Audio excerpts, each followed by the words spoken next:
Hello, everyone. How is my volume?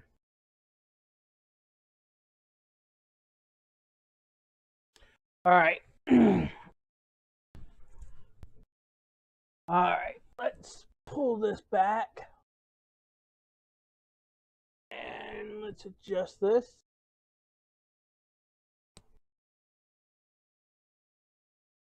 Perfect.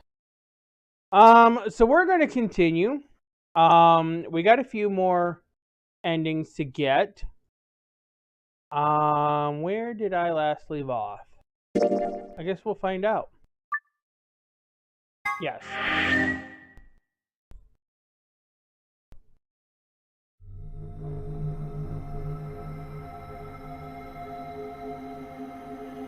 There's an egg there.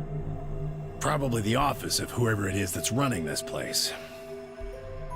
It said director's office on the door.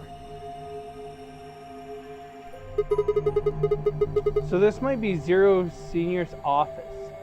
Maybe. Or maybe not. Well, which is it? Why the hell would I know? We should look around. If this really is Zero Senior's room, there might be some clues. Yeah, you got a point. Get started then.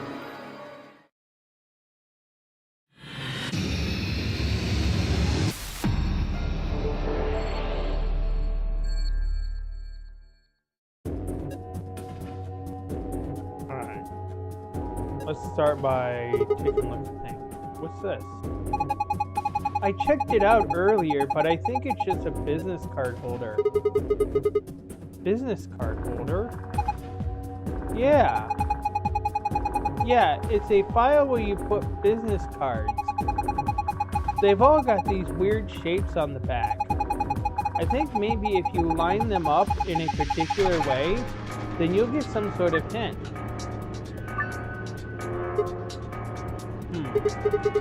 Well, I guess we can give it a shot.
Yeah, I'm out of source code when it comes to the secrets. That's only because I only have a few things unlocked. Okay.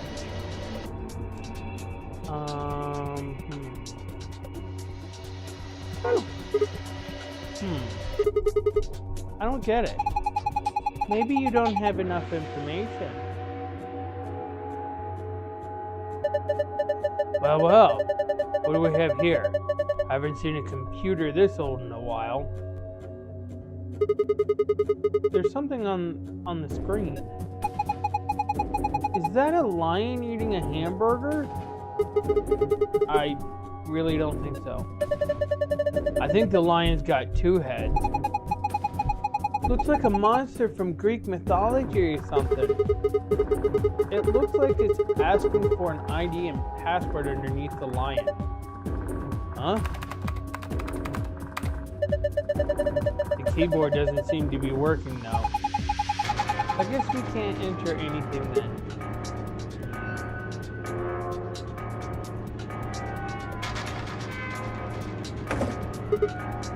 God, it's not opening. Is it locked?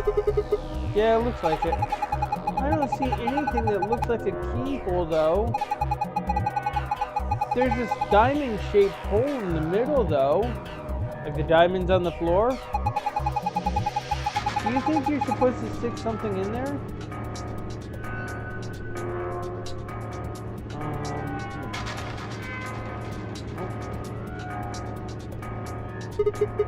What is this? One of the training machines you see on late night infomercials? I think it's a facial recognition device. What? You put your hands on either side and hold your face in front of the lens. Then it checks your face against whatever it's got in its database. Oh. Huh. How do you know that? I'm in the salvage business. Every so often, one of these babies show up. It doesn't look like it's turned on. Yeah, nothing happens when I put my face in front of it. There's something to the right of the lens over there that looks an awful lot like a keyhole. If we had a key for it, you think maybe we could turn it on? I assume so. A balloon. You want it, Quirk? I don't need a balloon. I'm not a kid. Really? How old are you? I'm 20. What? No way. Gotcha!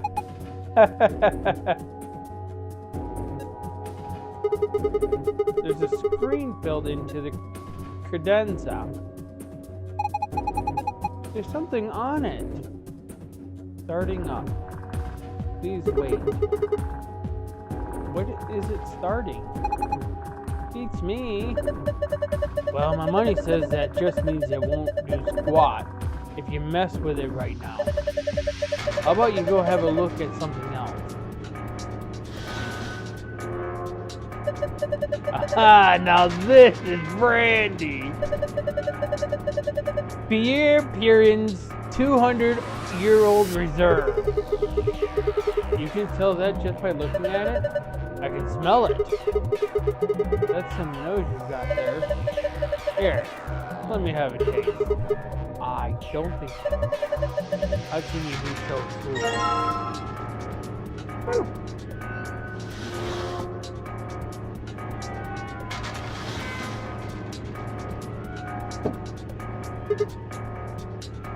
Huh? Well, when you put some brandy on the coaster, didn't seem to do anything. The laser beam just went right through it.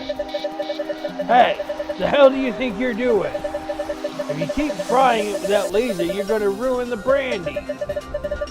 Pull it out of there right now.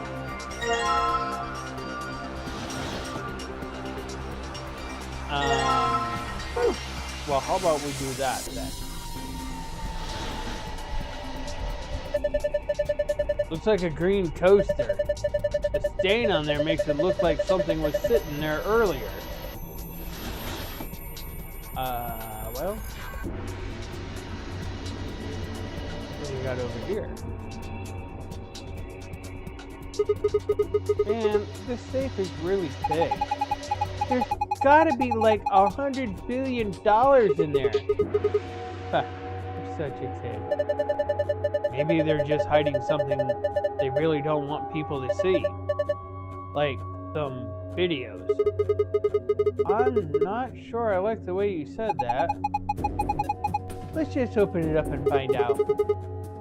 I don't think so. See? Is it locked? Yeah. There's a circular input panel on top of the handle. It looks like the one on the pressure exchange chamber's door. So if we just do the same thing we did then, when you click the yellow guide ring, other rings will appear at other points that you can draw lines to. Click one of these other rings to draw a line connecting the two. Repeat this process until you have connected all three pairs. Remember, however, that the lines should not overlap or cross one another. Alright, let's do it. I don't think so. I don't get it. How do I know which pillars to connect? If you don't know that, you're probably missing some information. Hey! Stop. What about that glow? Glow?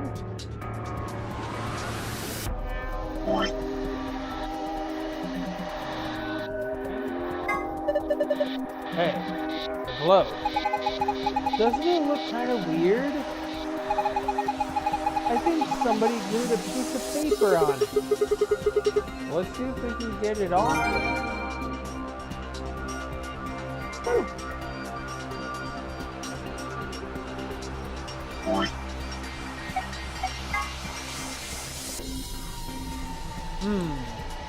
It's looking like we do blue to white, green to pink, yellow to purple.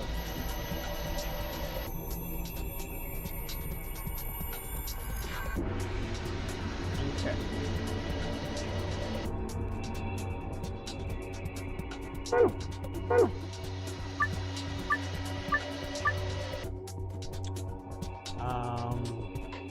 Let's see.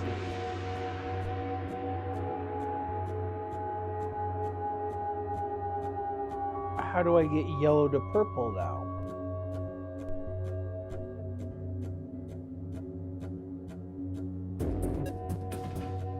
It's going to be a puzzle. Alright. So I have to leave an opening to blue to pink. No.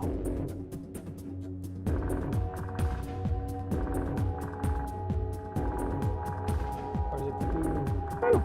Let me take a look. Oh crap, I didn't need to do that.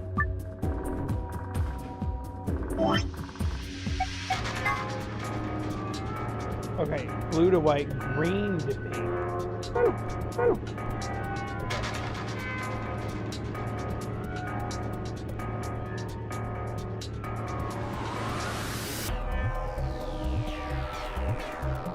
Yellow to purple.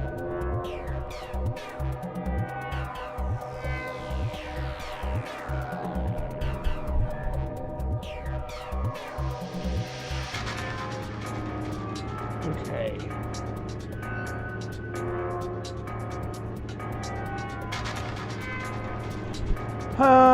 Phew. Thinking.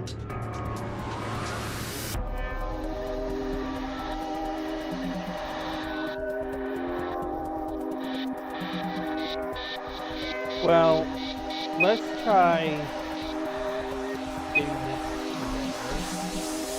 first and see if we can solve.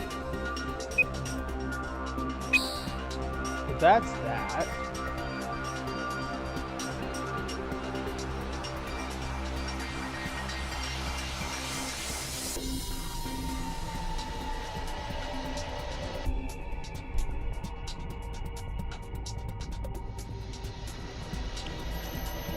Okay, but let's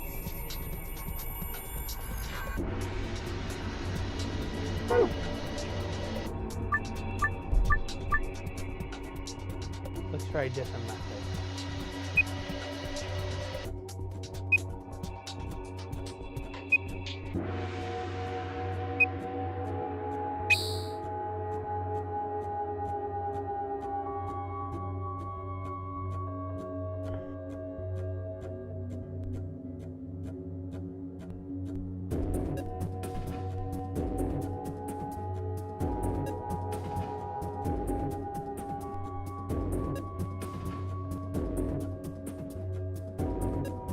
The trouble is how to get the other two connected.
I think this is the only way to do it.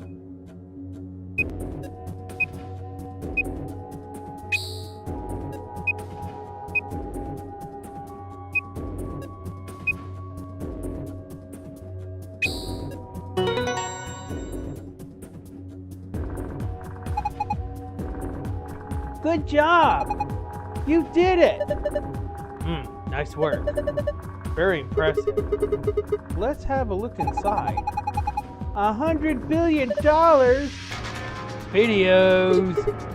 Yeah.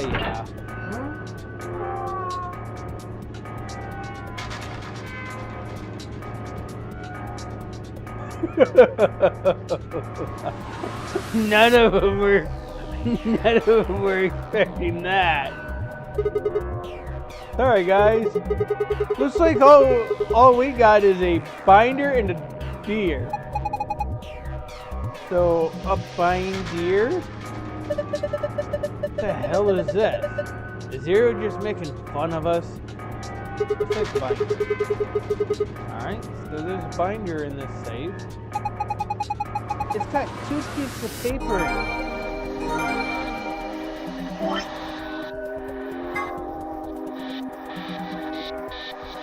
Okay, they must be the business cards. The women are requesting the following positions. Kara likes being on the left. Anne prefers to be near Bob. Ellen would like to be above Anne. Sophie likes to be on the very right. Kate likes to be next to Michael.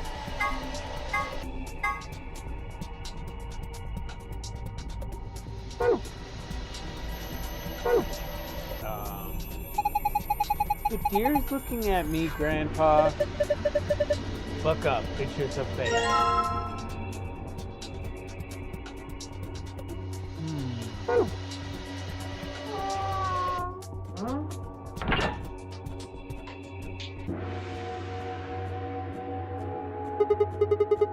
There's red paint on the wall. It looks like there's an outlet right next to it. Why would somebody just put an outlet this high up? Well, it's probably not an electrical outlet. What is it then? I think you're supposed to insert something into it. Like what? Maybe the deer? Yes, that's it. Remember how there are 2 pages on the back of the mount? 2 pegs on the back of the mount? I'll bet they fit perfectly. Give it a try. Oh, looks like you were right. The mounted deer. The paint on the deer and the wall behind it looks like it fits together. Hard to tell what it is from here though. Maybe if we look at it from another angle.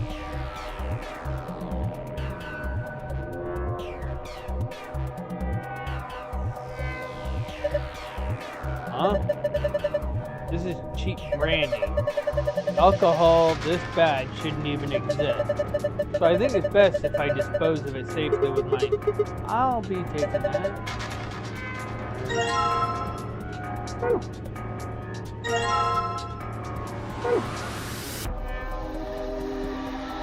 A bookshelf.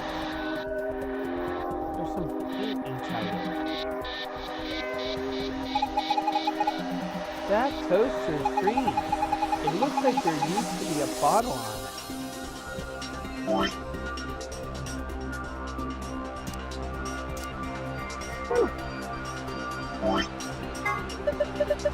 Oh, it's good stuff right there.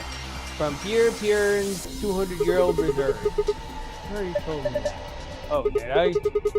200 years is pretty impressive, though. Yes, it is.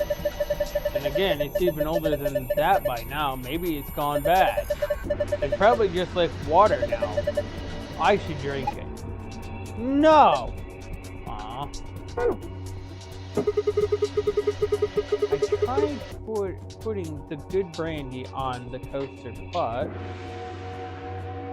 a bottle of expensive brandy, it has some red paint on it.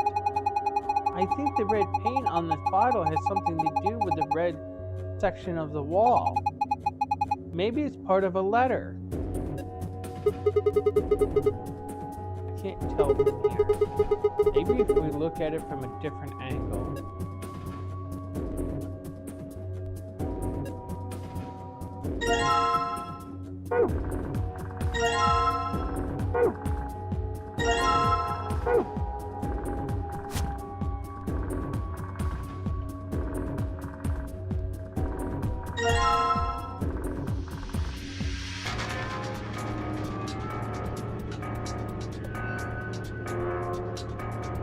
A suit of armor.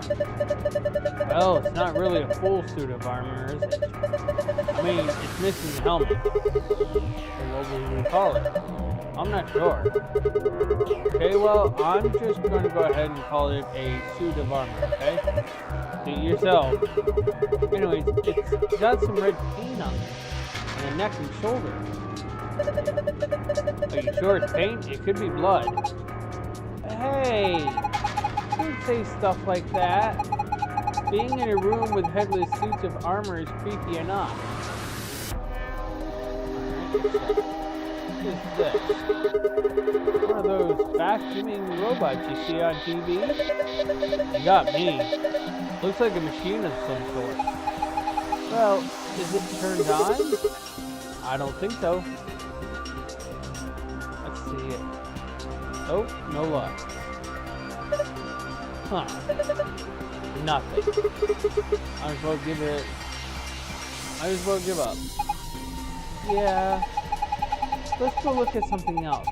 We can always come back later. Right.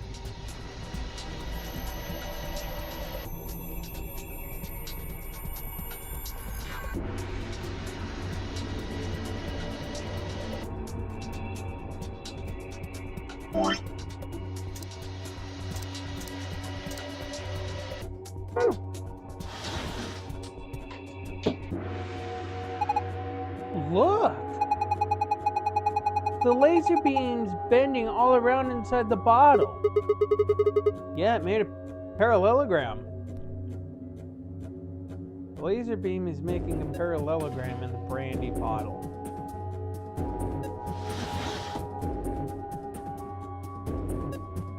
There's a balloon in the middle of the room.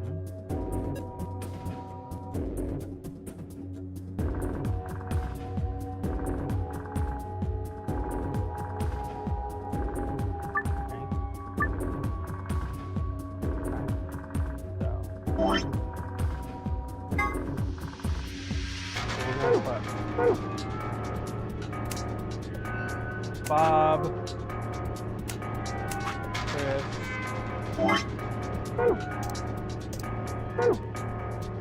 John here,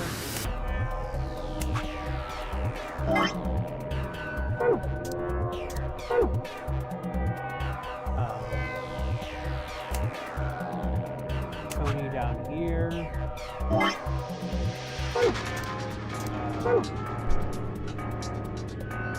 Ian here,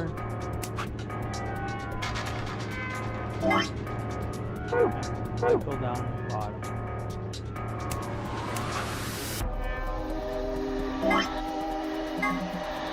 Kara likes being on the left. He prefers being with Bob.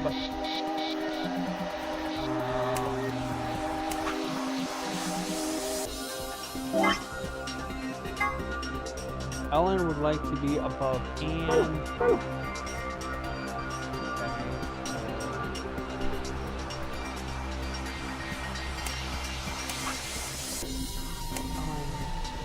Oh wait, we gotta have Chris there.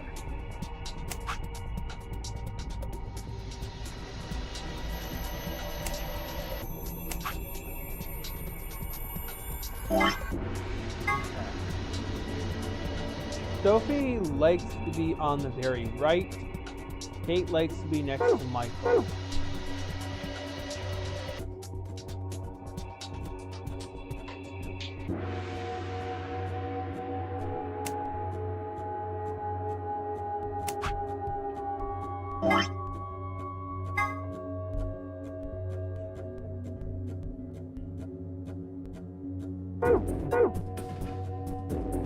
Okay, we don't have Carol on the left, so let's...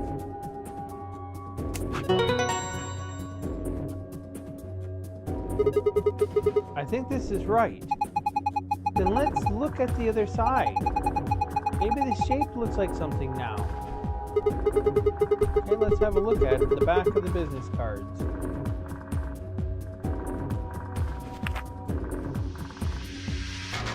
Book 334.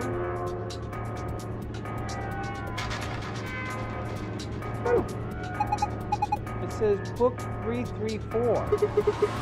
What does it mean?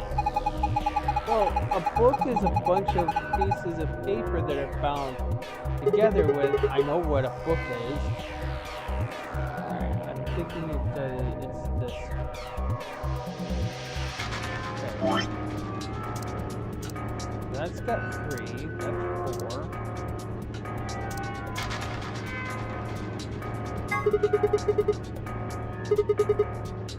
Move on.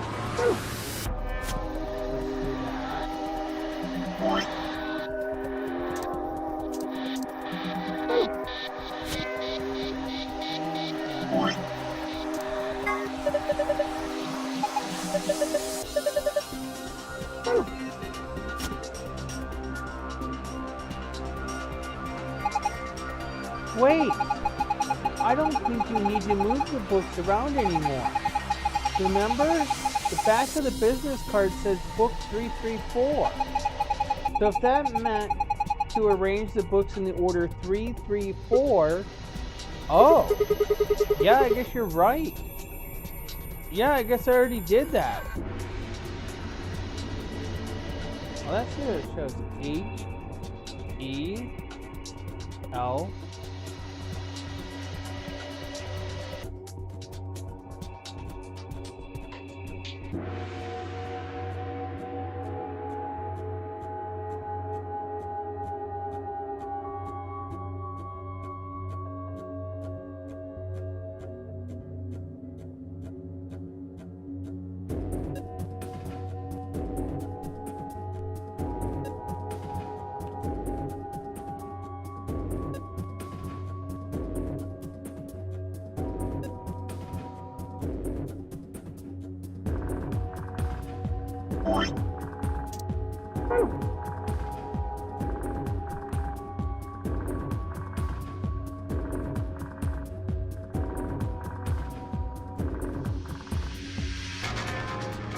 No, computer keyboard doesn't seem to work, so we can't really, might as well leave it alone for now.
I'm wondering if this will go in here. Ah, it opened. There's something in here. Is it a key? Okay.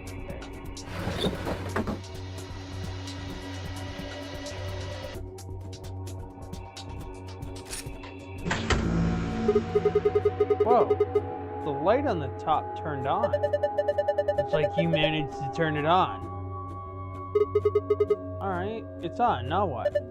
Well, why don't we give it a face? Give it a face to look at. One of ours? Yeah. Damn. None of our faces work.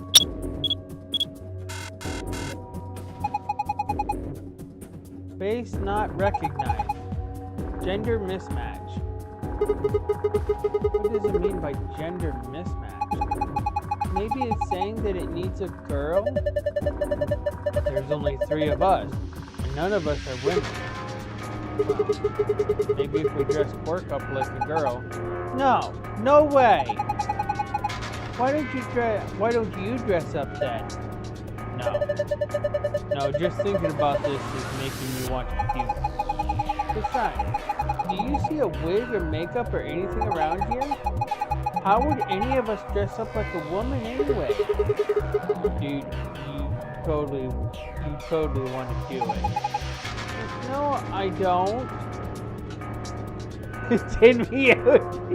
Oh, he didn't have anything to say to that one.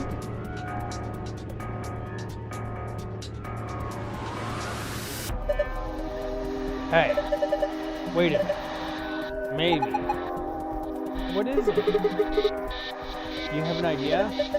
Well, it can't hurt to try. Yeah, definitely worth a shot.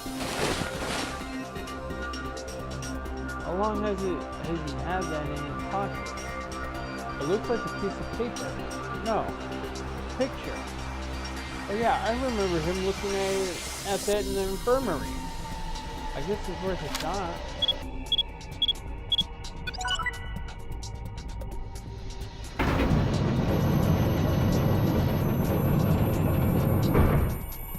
Well, only he could have done it. Whoa! Oh my gosh! It's like we're in the villain's secret lair! Huh. Didn't think that would happen. I guess the recognition worked. Yeah.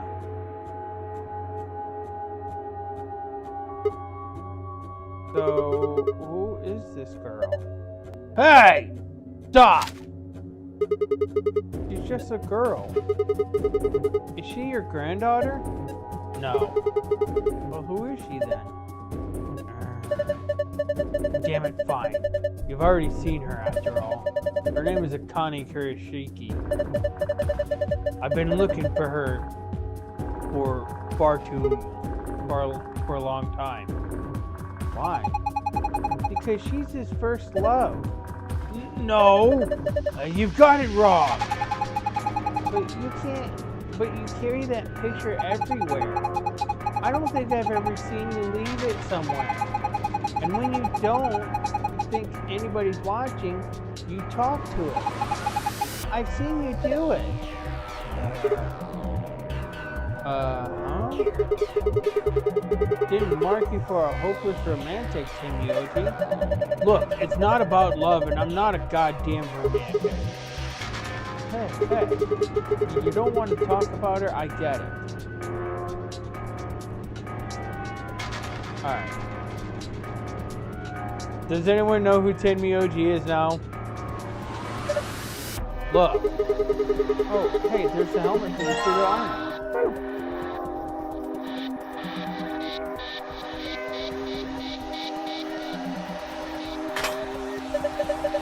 Yeah, that suits him.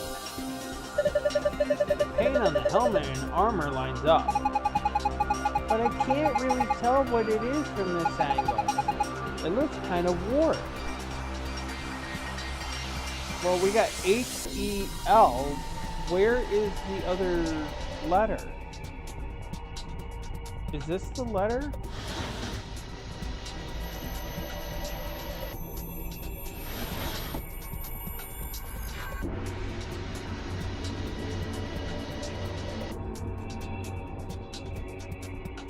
Okay.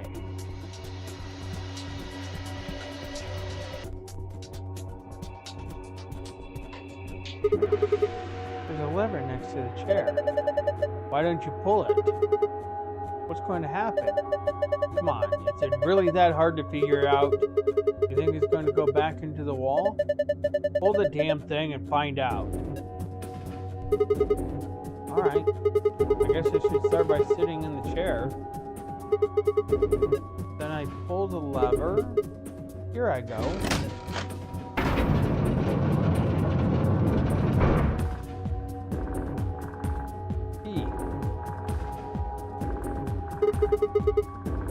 Looks like there's something on the table. Is that a battery?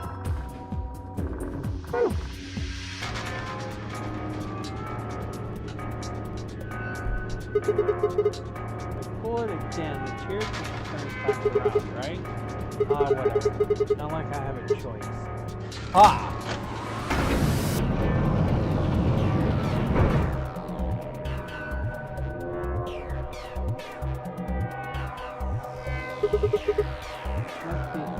Pretty tired, Tenryuji. All the excitement can't be easy for someone of your age. Why don't you sit down for a bit? I'm not so old I need the likes of you worrying about me. So, well, I think I'll just have a seat then.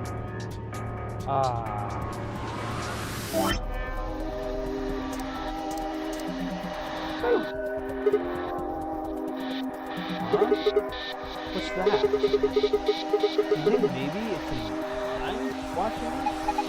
I don't think so. I think it's a target. Like a bullseye. Yeah, you're supposed to shoot it. Shoot it with what? Don't be an idiot. You've already got what you need. And I'll just use the slingshot to... Whoa, hold on there. Do I actually have something to fire? Huh? No, I guess I don't. What are you going to shoot it with then? With mind bullets? It's called telekinesis, Sigma. Anyway, anyways, I figured that'd flip your mind, like everything else. Here, I grabbed this off the floor earlier. Take it.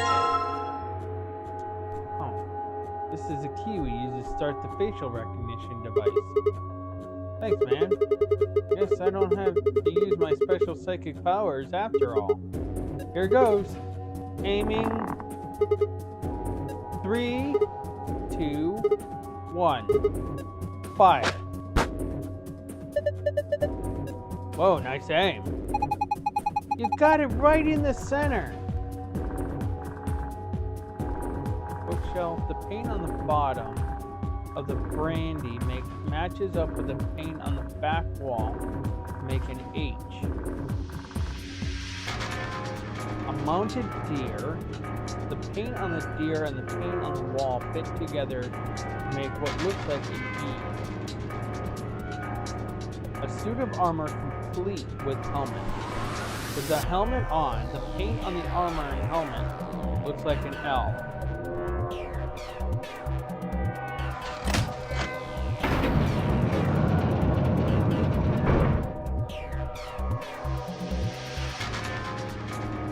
There's a P painted on the wall in red paint.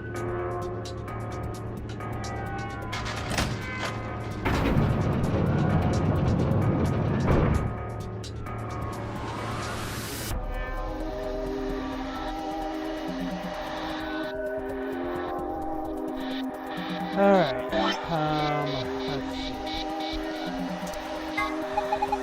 It looks like a tablet. Does it work? No. There's an empty slot on the back.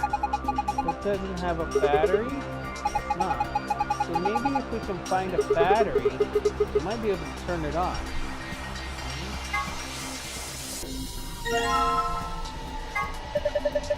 Looks like you got the tablet to turn on. Look! Something showed up on the screen. Enter a 4-digit password, then press enter key on the right.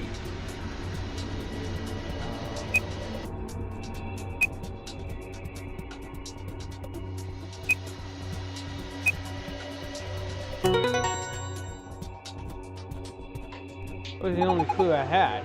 You did it! Good work, Sigma. Take a look at the screen.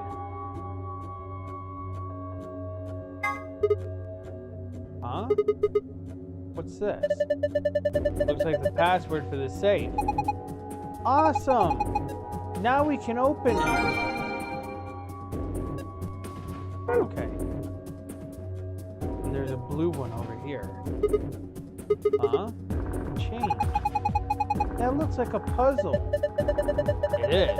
It's a silhouette puzzle called a tangram. I have no idea what it is. Let's give it a shot.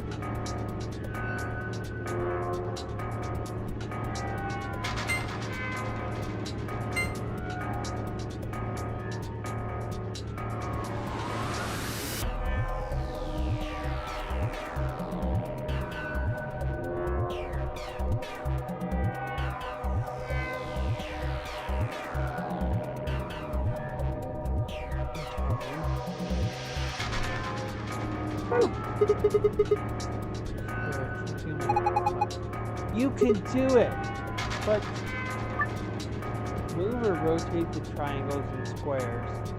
Get the shapes. Oh, so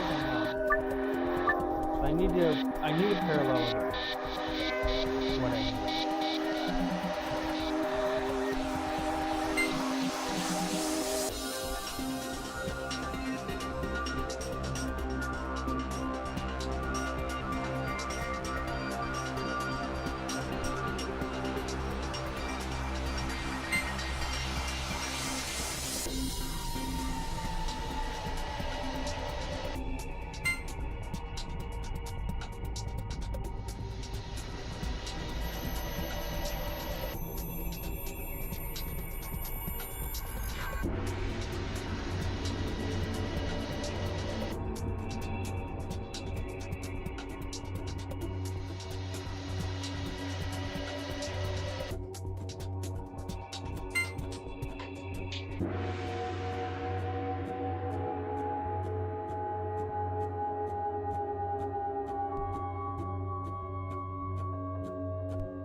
I don't think this is gonna work. Probably guess right now that it's not.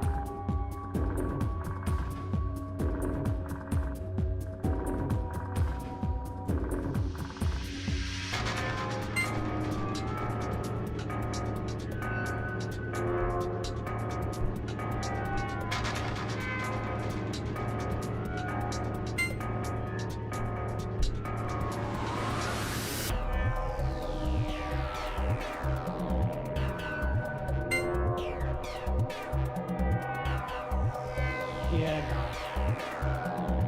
Okay. Okay.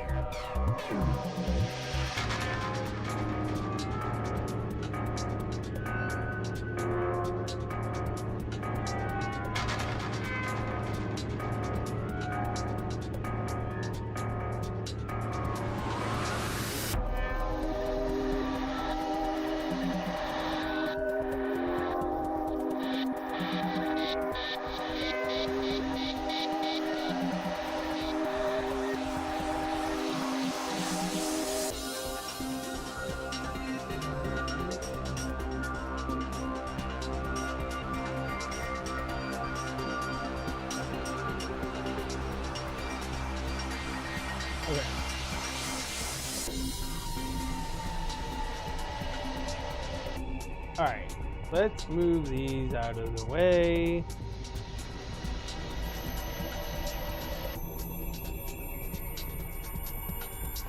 I know what shape I'm looking for.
Alright.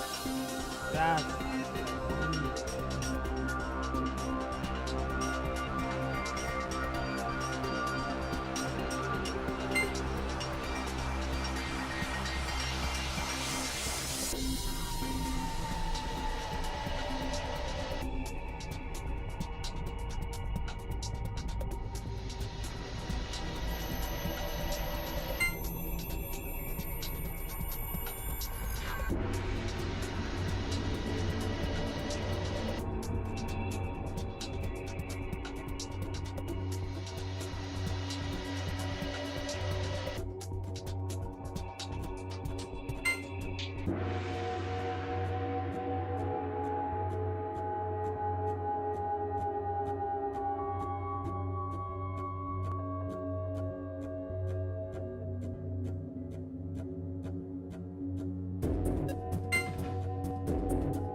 I did this wrong. Okay. Let's turn this around.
Close enough. Oh yeah, who's the man? That was quite amazing. How'd you do it? That puzzle was really hard. Well done, Sigma. That was pretty impressive. So what do we get? Look, there's something on the screen. IILP. What does that mean?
Okay.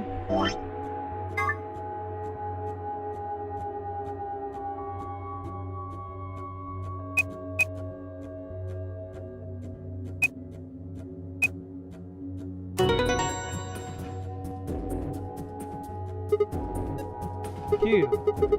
Looks like it worked. Good job. That was awesome. The screen changed.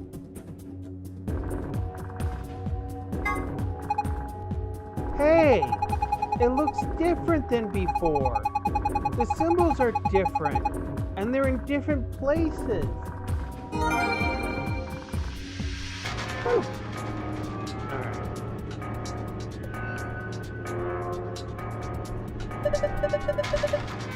A safe just like before. There's got to be a way to open it. Should we just punch in the password? Why don't you try and find out?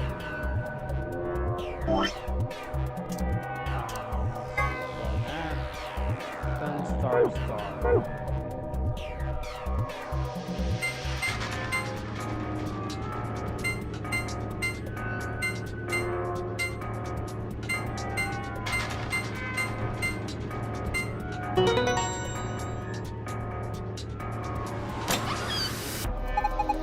Good job! It opened! Good work.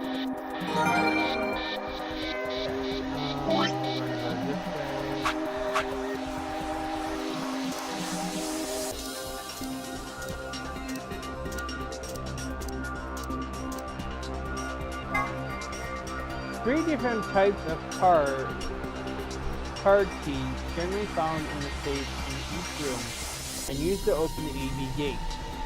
Without them, you can't open the AV gate to play the AV game, which means you can't gain BP. In other words, getting one of these cards is the first step in your escape. The Sun key is used during the first round, the Moon key for the second, and the Star keys for the third.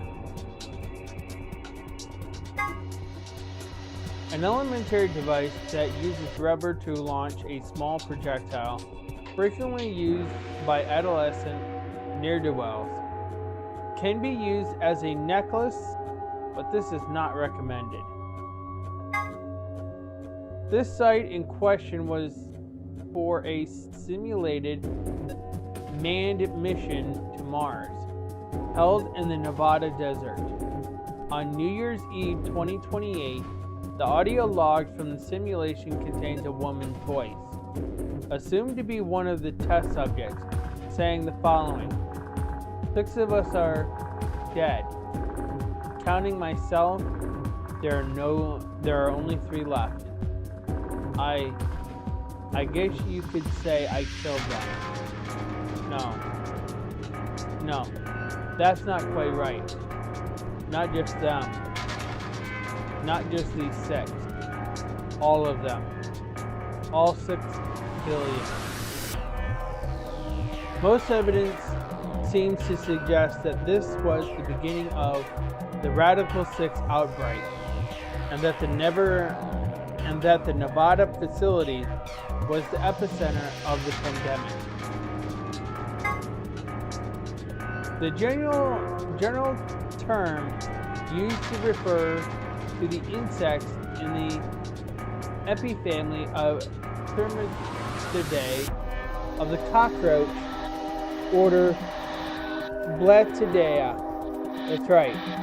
Even though they're sometimes called white ants, termites aren't even in the same family as ants. They're in the cockroach family instead. Also, king crabs are in the hermit crab order, and the remora is in the Perciformes order. Word 03 says before he leaves. There are a few variations. Have a nice trouble, have a nice tragedy, have a nice trust. A term used in positional astronomy.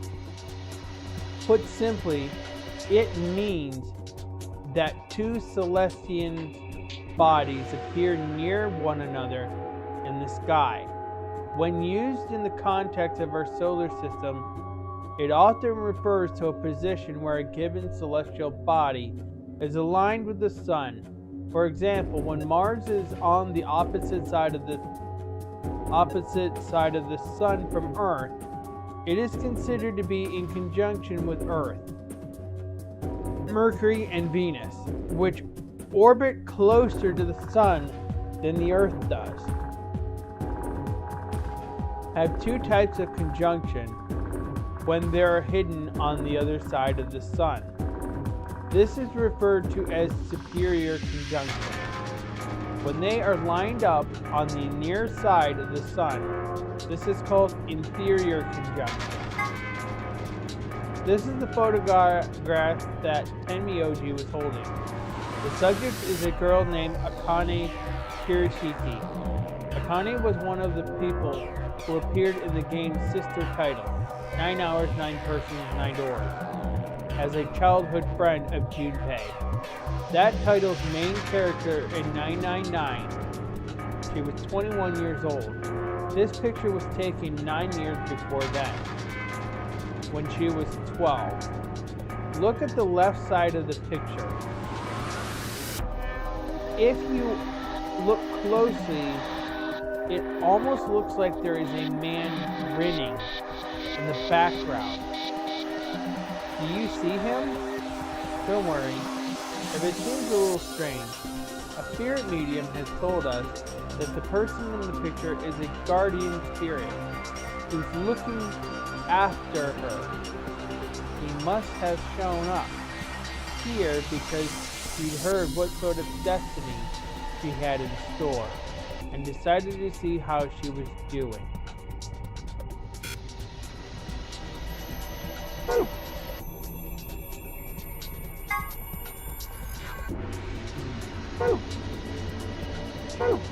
Alright. Let's open it up again. This time we're gonna do star, sun, sun.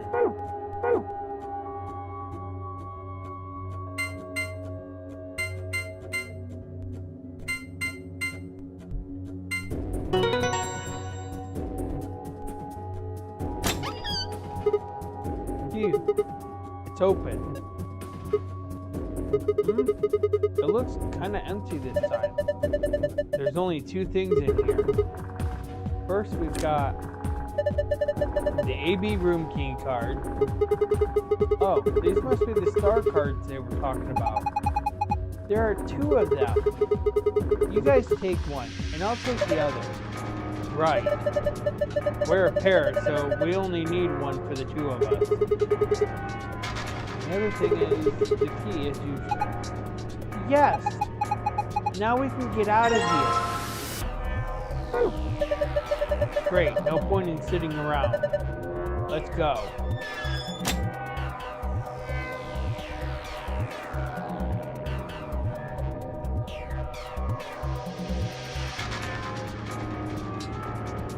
The door locked. It's locked right now. You guys ready? Yeah! Go for it. Alright. 3, 2, 1.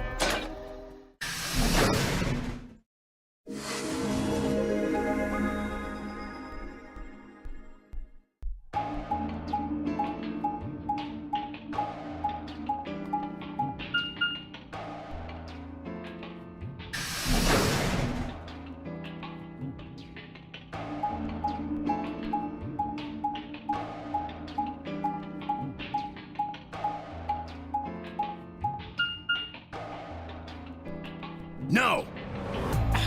Damn it! What's wrong? I left something in the director's office. What was it? The picture. Ugh, how can I forget it?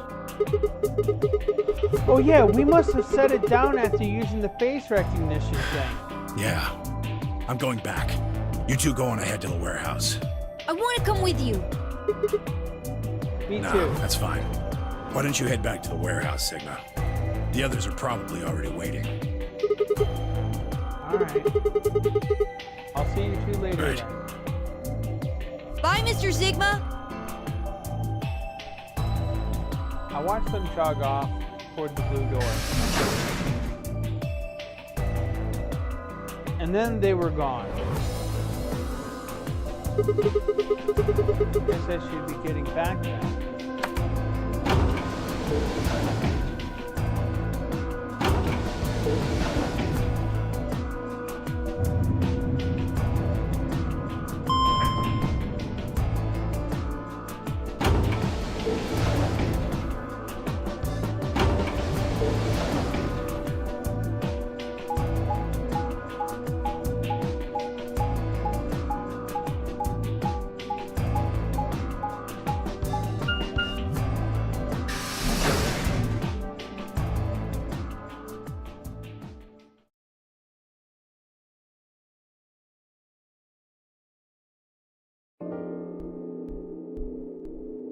I stepped into the warehouse to find all the other teams already there. Kay and Luna, Spy and Clover, and Dio. The moment Dio spotted me, he dashed over to the rightmost AV room and slid his card through the reader.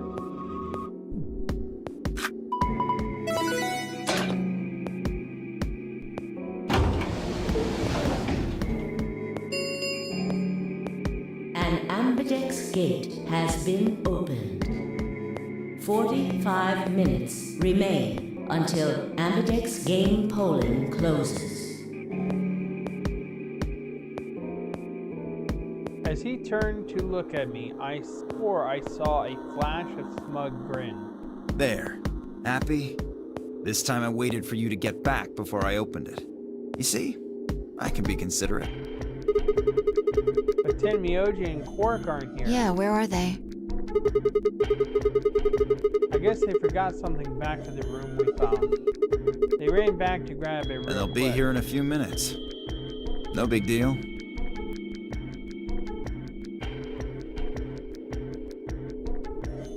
While we waited, we exchanged information about the rooms we investigated. Unfortunately, none of it seems very useful. None of us had found anything, and we were no closer to unraveling any of the increasing number of mysteries we were faced with. With that discussion exhausted, we sat down to wait.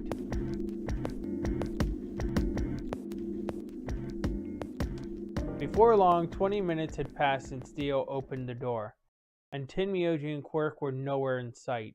Don't you think they're taking a little long? Yes, I'm getting worried. What if something happened to them? I'll go have a look. Then I shall accompany you. No, I'll be fine by myself. It's not that far Just away. don't look into the abyss too long, or you might become a monster. That's... I don't think... Okay. Look, I'm just going to the director's office. I'll be right back. No big deal.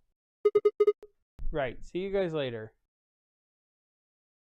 Gave a quick goodbye wave and stepped out of the warehouse.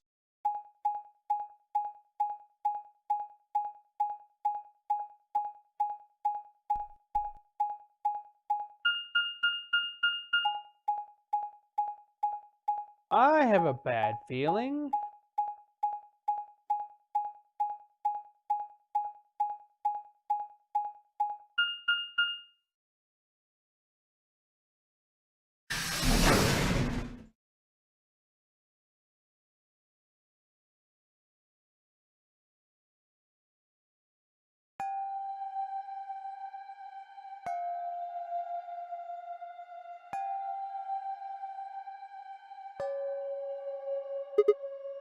Huh? That's odd. There's nobody here. The picture's gone, though. Ken, Myoji, and Quirk must have been here then. I laid out the floor B map. I must have taken the door that faces the warehouse. After that, they probably went through the warehouse and out the blue door to the elevator. So that's a much shorter route.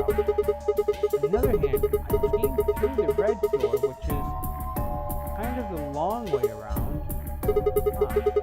Looks like we managed to miss each other perfectly. Well, this was a huge waste of time. Might as well head back, I suppose.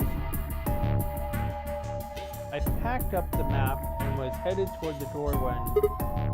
Huh? There was a light on where there hadn't been a light before. What? Why is that thing on? We messed with it earlier, but nothing seemed to work. I felt a sudden wave of inexplicable, nauseating dread. The light stared at me. I swallowed and edged curiously towards it. The machine was in arm's reach now. I stretched my hand out toward it slowly. So, you finally made it. No, you're... I am Zero. I was the one who brought you here. You undoubtedly have as many questions for me as there are stars in the sky. As you can see, however, this is only a recording. I will therefore be unable to directly answer any questions. Ask if you wish, but I cannot respond. I considered taking a swing at him, but decided that was spectacularly futile and kept my balled fist at my side. Now, where to begin? There are many things I wish to tell you, but unfortunately, our time is limited. As such, the information I can provide is also limited. I have chosen two things of great importance to tell you. First, I will tell you about termites. In retrospect, I suppose that's a rather odd thing to say. I imagine you look rather bewildered right now. Perfectly understandable. The person who kidnapped you and threatened you with death is lecturing you about insects. I suspect it hardly seems fair. Nonetheless, this is very important. In a way, it will determine your fate. So I ask that you listen carefully. Have you ever seen a termite mound? They are splendid structures. Some might even call them works of art.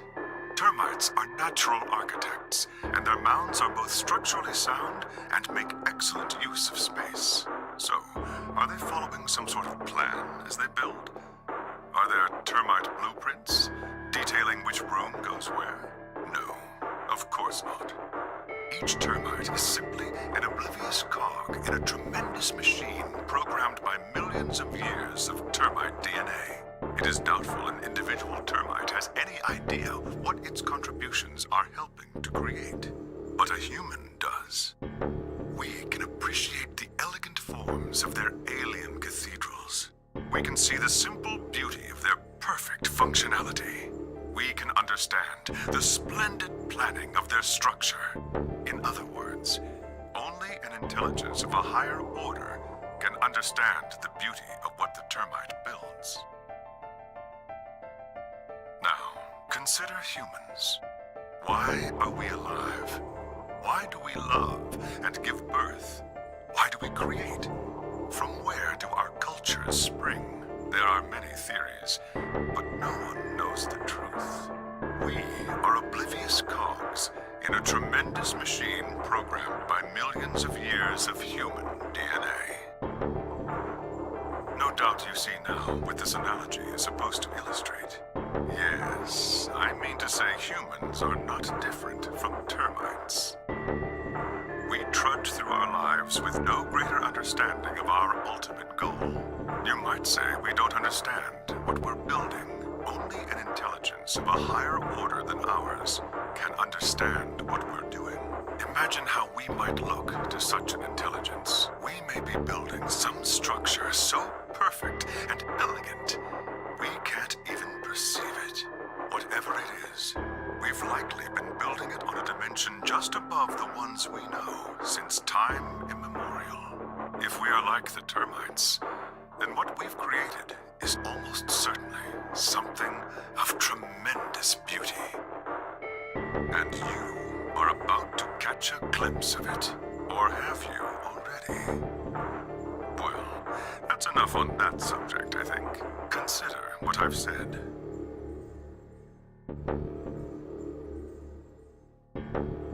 Now, let's move on to the second topic. It is somewhat more immediately meaningful to your life, and, in fact, the lives of several billion other people. I realize this is rather sudden, but I have a password for you. It is the password to disarm the bomb, numbered 1. Bomb? Are you ready? I will only say this once, so pay close attention. The password to disarm the number 1 bomb is BQZ RGJ DXR. I had no idea what he was talking about. What bomb? Was he saying there were bombs too? If he'd guessed at my future confusion, he showed no sign of it. That is the last of the information this message was meant to convey. Before I go, however, I have a warning. You cannot tell any of your companions what you heard or saw here. If you do, you will be penalized immediately. I hope we will meet again someday. We would have much to discuss. Wait! God damn it, you can't just spout all that crap and disappear. I found myself yelling at empty air. The hologram had disappeared. What kind of an idiot does he take me for? Termites? Other dimensions? How could that have anything to do with kidnapping us? Shit. I kicked out at a nearby shelf. 10 minutes remain until Ambidex game polling closes. All players, please enter your votes. If no vote is recorded before the deadline has passed, any non-voting parties will automatically ally. Oh crap. I need to get back. Not like there's any point staying here. I spun around and ran out the room toward the warehouse. Grandpa! Look! Mr. Sigma's back! Took you long enough.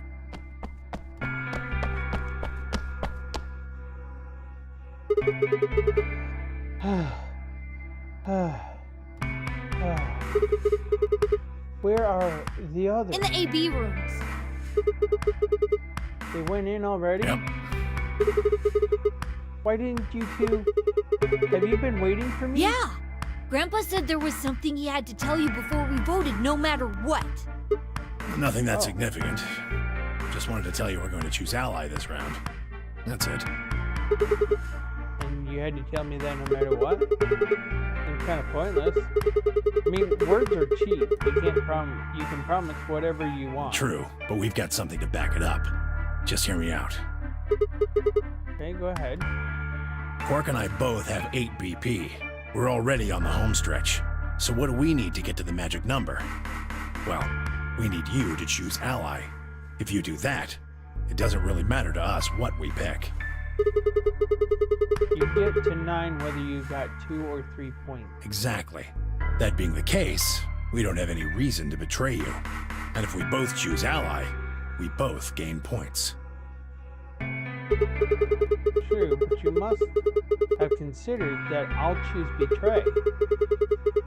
That would mean you choose betray to protect yourself. That's why we're telling you we won't choose betray. Mm-hmm. Can I trust you? Of course. Alright, tell me one thing. Let's say we do this and both ally. Everyone gets 2 points. That means you and Quirk will have enough to lead, which is great for you, but I'll be stuck with a measly 5. How do I know you aren't going to just open the number 9 door and leave us in the lurch? I can guarantee it. How? I can give you my word. I will not open the number 9 door, even if I have enough points to do so. I swear it. We aren't going to abandon everybody else just so we can escape. I swear too. I promise. Man. So all you got is a promise, huh? When I make a promise, I keep it. Trust me. Please! You've got to trust us!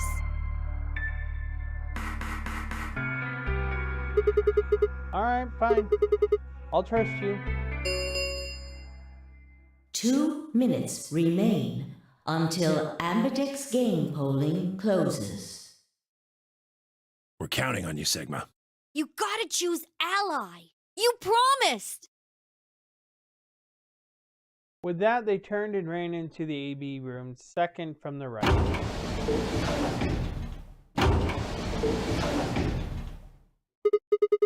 Oh, guess I should get moving.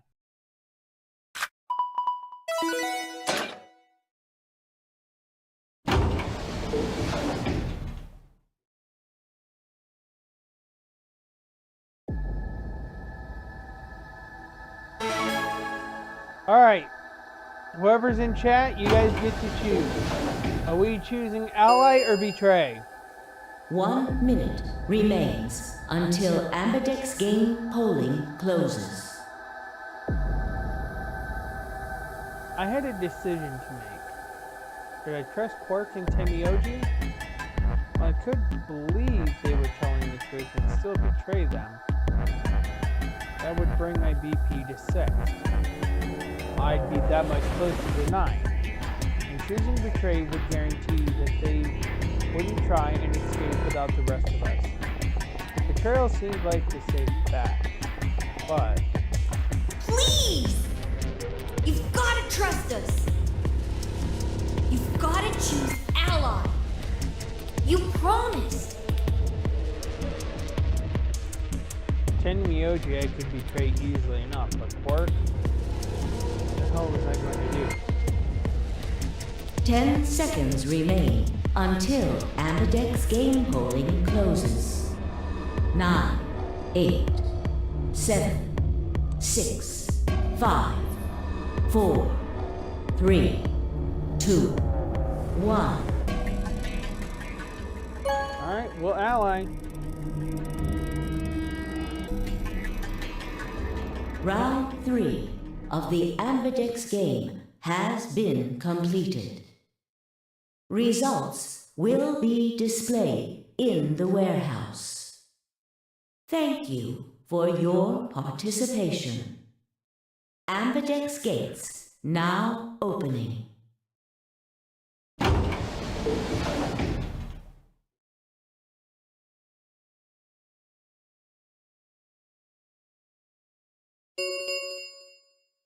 Results from round 3 of the Ambidex game will now be displayed. Please direct your attention to the results screen.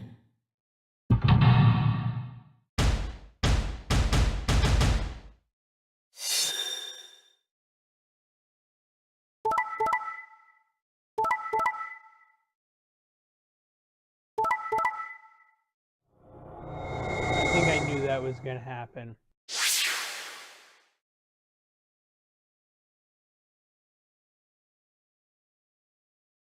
Points have been assigned or subtracted accordingly.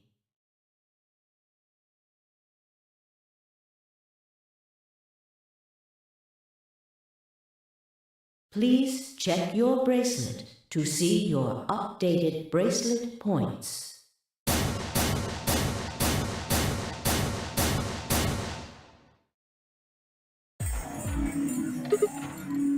Hey, what the hell, guys? Why'd you betray Quark me? had nothing to do with this. I made the vote. Grandpa. Alright, fine. Why'd you break your promise, 10 Myoji? I only promised you one thing. We wouldn't open the number 9 door, even if we got 9 points. What? So, you're not going to leave? Not what I said. Of course we're going to leave. What? Look, see Clover over there? What? Don't tell me.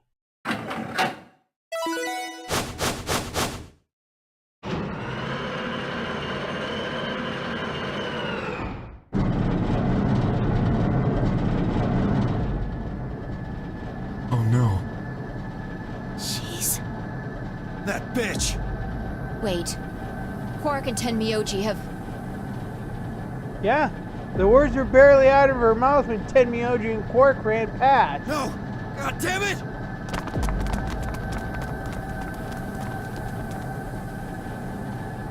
Clover, are you really going to leave?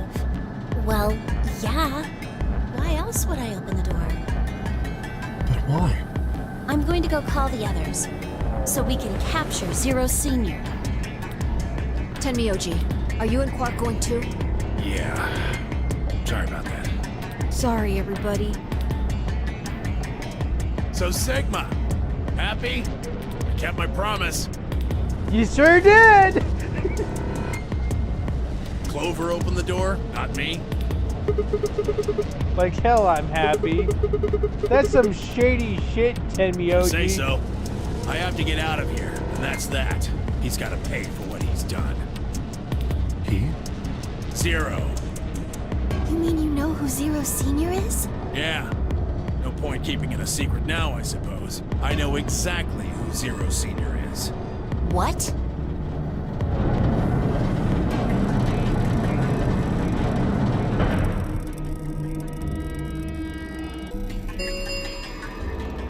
The number 9 door has been opened. It will remain open for 9 seconds. Let's go. Come on, guys. Time to move. Right. Oh, wait! This is for you, Mr. Sigma. Quirk held something out. I looked down to see 2 pieces of folded paper. What is this? It's a letter. I wrote it in the director's office before the AB game. I wanted to tell you what kind of guy Grandpa is. So, read it, okay? He pressed it into my hand. See you later, Mr. Sigma. Then he turned and ran toward the door, Tenmyoji and Clover following in his footsteps. I was so surprised by the letter that I didn't even try to stop them. Before I could think of anything to say, See you. Goodbye.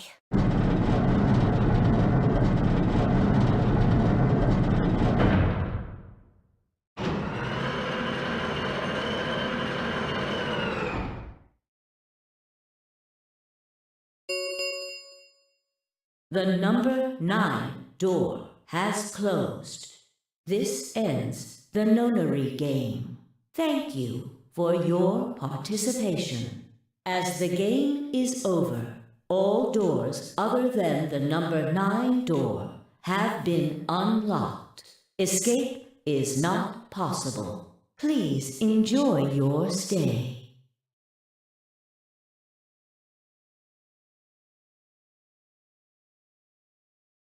Shit! They're gone. All we can do now is hope they bring help back. Indeed. I agree. I looked down at Quark's letter and slowly unfolded it. His handwriting was still slightly uneven, but he'd filled both pages with writing. I began to read. It was a rainy, stormy day when he found me. He said the rain was coming down so hard, it almost hurt. But somehow he managed to hear a baby crying. I guess I must have been crying pretty loud. He took me home and did his best to raise me. But he'd never been married or had a kid before, so I think it was really hard for him. He couldn't figure out how to mix the formula, so he was always carrying the directions around with him. Also, I guess I was a pretty picky eater, so he didn't get the water to formula ratio just right. So if he didn't get the water to formula ratio just right, I would need it. I guess I was kind of a pain, huh? But he didn't give up, and now here I am. When he found me, I was really, really small. He was worried that I might not make it. That's why he named me Quark. A quark is a really, really small thing. And I was really, really small too. Grandpa didn't need to worry, though, because it turned out that I was pretty tough. When I was 1, he forgot I was sleeping in the bed of his truck and drove off. I rolled out and went off the back, but I didn't even get scratched.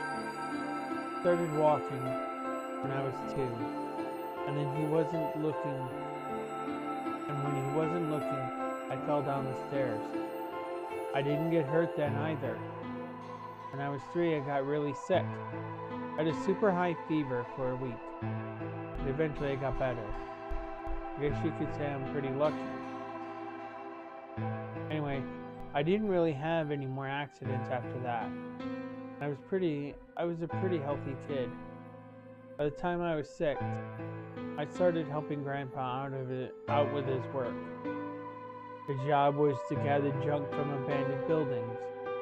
Then he'd fix it up or pull out the useful parts and sell them. There were plenty of abandoned buildings, but finding good stuff in them was hard. You had to know which parts were useful, or you could end up wasting a bunch of time. Every time I'd find something, he'd explain to me what it was, how it was supposed to work, how to fix it, all sorts of things. Usually, though, I just wanted to finish up work so I could go to the theater. The theater came to our town once a week in a wagon. They'd show old news or movies. I went every single week. But Grandpa only went once in a while. And he'd only go weeks when they showed movies. Oh yeah, I didn't know that I'd been adopted until I was 7. One of the other kids on my block told me. I guess after Grandpa found me, he looked all over town to try and find somebody who'd take me. The kid from my block actually had a mom, and he'd ask her if she would take me too. I gotta admit, I was pretty shocked when I heard that. There weren't a lot of kids with parents around. So hearing that someone lived with his actual mom was pretty impressive. I was also kind of surprised that Grandpa had tried to get someone else to take me. Did that mean he didn't want me? The kid who told me about Grandpa trying to get rid of me was a real jerk. He was totally spoiled, and he'd brag to everybody about how he had a mom. He liked to come up to me while I was working and say stuff like, "Must be hard not having a mother." It never bothered me before, but after I found out that Grandpa had adopted me, I started to think that maybe he didn't really want me. If I could work on my own, then he could get rid of me. I was scared to know the truth, so I never asked him. Then one day he took me to a bar in our neighborhood. During the day, of course, I went there sometimes to drink scotch, but I'd never gone before. When I got in, he just walked up to the counter with that grumpy look he has, and I thought, oh no, he's gonna make me work here. But I was wrong. I saw him pass something to the bartender, and then he picked me up, set me down on the stool next to the counter. The stool was pretty high, especially for a 7-year-old kid. My legs just dangled off of it. It seemed really, really high to me, and I was pretty nervous. Eventually the bartender came back over with a glass of scotch and another big glass full of something else. As I looked closer, I realized that the second glass was full of some sort of brown liquid with a scoop of ice cream in it. It took me a minute to realize what it was. A root beer float. I'd never seen one before. I was so surprised. Root beer was even more expensive than the nicest alcohol in the bar. To me and the other kids, it seemed more like an urban legend than a real drink. But there it was, right in front of me. I stared at the float. I still wasn't sure it was real, the point, and then turned to look at Grandpa. He looked back at me. I didn't know what to do, so I turned to the bartender. He'd already turned around and moved off, so I figured he must have put the glass down in front of me on purpose. It still didn't seem like it could be real, and I was just staring at it when Grandpa told me to hurry up and drink it before the ice cream melted. His gruff voice sounded like an angel's. Is this really mine? He nodded. Words can't describe how awesome it was. I'd never tasted anything like root beer before. The creamy sweetness of the ice cream made my entire head feel light. I felt like the luckiest boy in the world. That's not an exaggeration. I really thought that. The root beer float was delicious. But what made me even happier was Grandpa. When I looked over at him, he was smiling. I know that's got to be hard for you to imagine, but he really was. Right then, I didn't care whether he just found me and adopted me or not. He bought me a root beer float. That made me way luckier, a sub kid who had a mother but had never tasted root beer. Of course, when we left the bar, he was the first kid I bragged to. So Grandpa and I were doing pretty good until the fight. I was in a super bad mood that day. I'd torn one of my shoes that morning, and some old drunk guy had yelled at me. All the junk I found was totally useless. The day was almost over and I was fed up, so I just grabbed some random trash and took it back to the house. When I showed what I'd found to Grandpa, he frowned. He started going through each thing I brought back, explaining why they were all useless. I got really mad. Just yelled, "I don't care." Then he got mad, and I couldn't take it anymore, so I ran away. I was pretty upset, and I started thinking that maybe Grandpa had only adopted me so he could raise me to work and make money for him. After a while I went and hid in an abandoned building, but by then I'd started to calm down and think that maybe I should go back and apologize. It had started raining pretty hard though, so I decided I should wait for it to stop. But that was just an excuse. The truth was that I was nervous. Part of me knew I'd done something wrong, but I didn't want to admit it. The rain didn't stop though, so I just sat there staring out at the gloomy gray sky. I imagined Grandpa coming to get me. It kept raining all night, and he never showed up. I gave up waiting and decided it was time to go home. I was about halfway there when I heard somebody groaning. At first I thought I should just ignore it and not get involved, but I went over anyways, and it was Grandpa. He was totally soaked, and I could tell right away that he'd been there for a really long time. I yelled, and he opened his eyes a little bit. He smiled weakly and said he was glad I was safe. He spent all night out in the rain looking for me. I felt awful. Grandpa had been out in the rain looking for me so long that he collapsed. I was horrible. He heard me crying in the rain, but I hadn't heard him.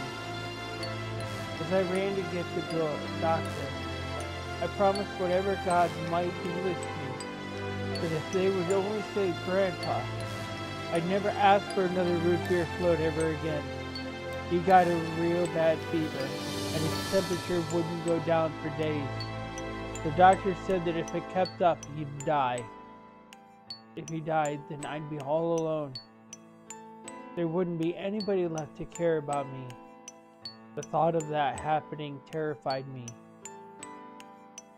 Fortunately, I must have passed some of my luck on to Grandpa, because a week later his fever finally broke. I was glad he wasn't going to die, but I was also a little scared. What if he had decided he didn't want a stupid kid like me around anymore? My plan was to apologize as soon as he woke up, but when the moment came, my brain just stopped. Grandpa started to talk, and it took me a minute to realize he was apologizing.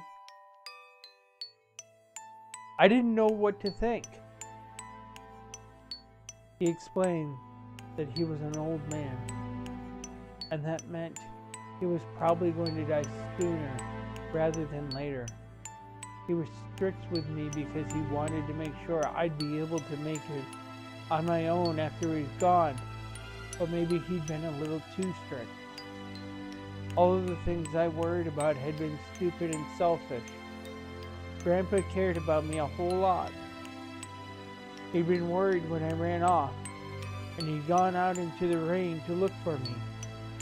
I tried to apologize, but when I opened my mouth, I just started crying. I don't think I've cried that much since I was a baby. But he just smiled and patted my head. I asked him if he'd ever regretted adopting me. His eyes got all wide and said, "Of course not." He told me that he was looking for a really important lady, and because of that, he'd had to give up on pretty much everything else in his life. But when he took me in, started raising me, he felt like he'd gotten some of what he lost back. That was when I decided I'd stay with him forever, even if he said I couldn't.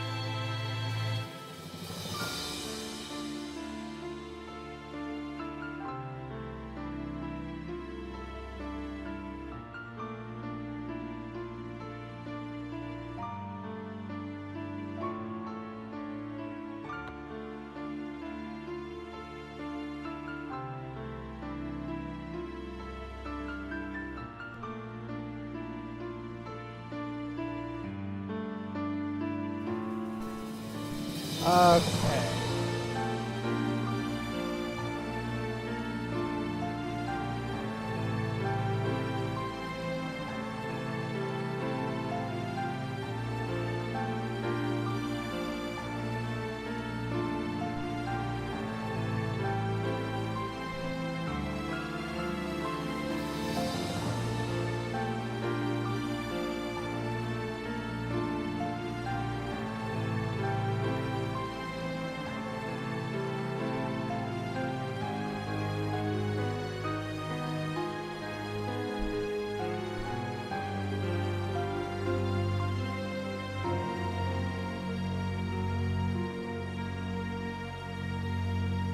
Alright, we're gonna go back to that, and we're gonna hit betray.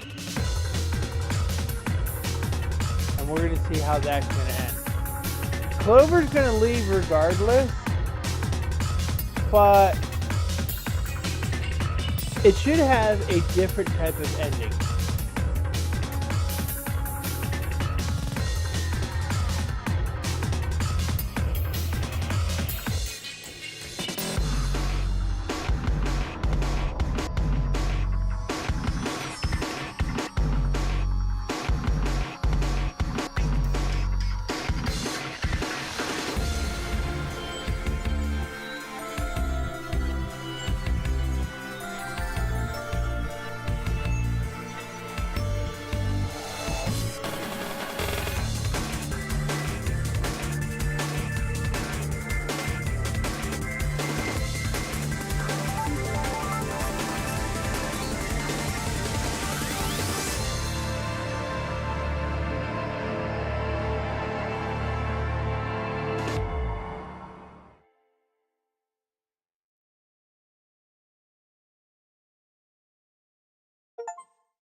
Tenmyoji end. So this is kind of the first real ending that we ended up with.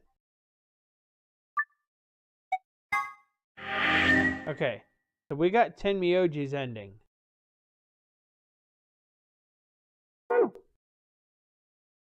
Okay.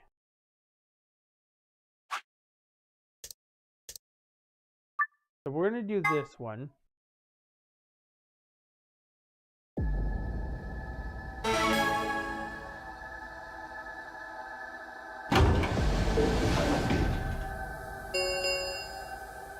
One minute remain.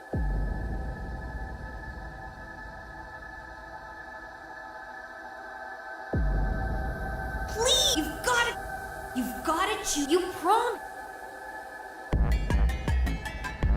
10 seconds. 9, 8, 7, 6, 5, 4, 3, 2, 1. And we're going to betray. Round 3. Results. Thank you for Ambidex Game.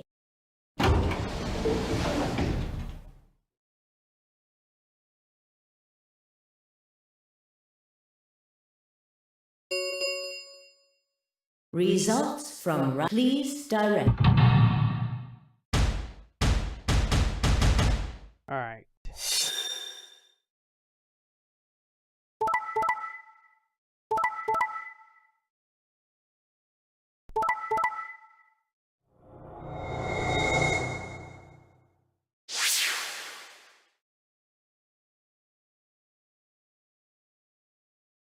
Points have been assigned or subtracted accordingly.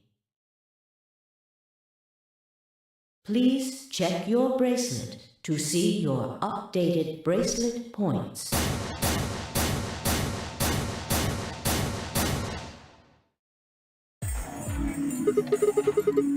Hey, what's the deal? Quark had nothing to do with it. I entered the vote. So why did you choose betray? Couldn't I ask you the same thing? I don't really think this is the time for a fight, though. Look, Clover's over by the door. What? Oh no.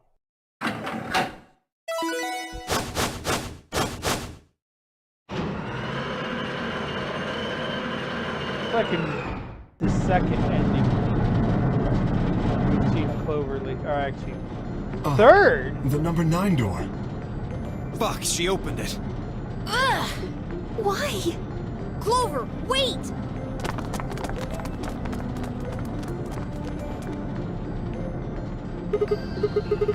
Clover, what the hell do you think you're doing? I'm going to call the others.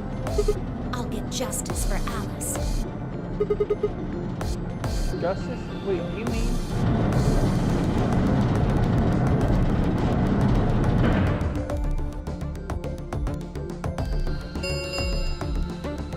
The number 9 door has been opened. It will remain open for 9 seconds. Time for me to go. No! Please, Clover, wait! Like hell, I'm just gonna let you walk out of here.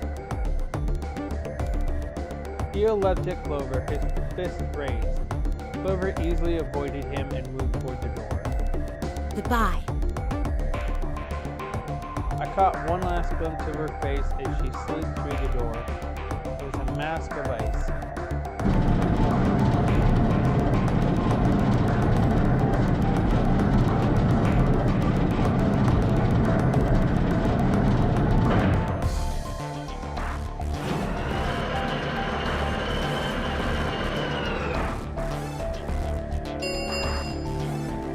The number 9 door has closed.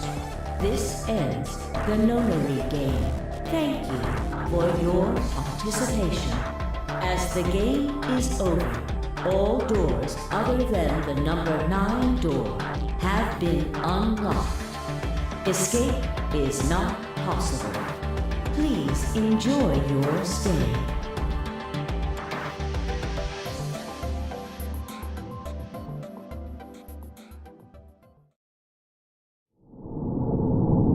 Game over.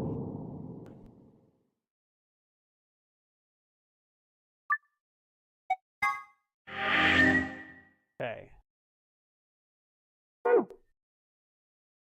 Alright, so let's...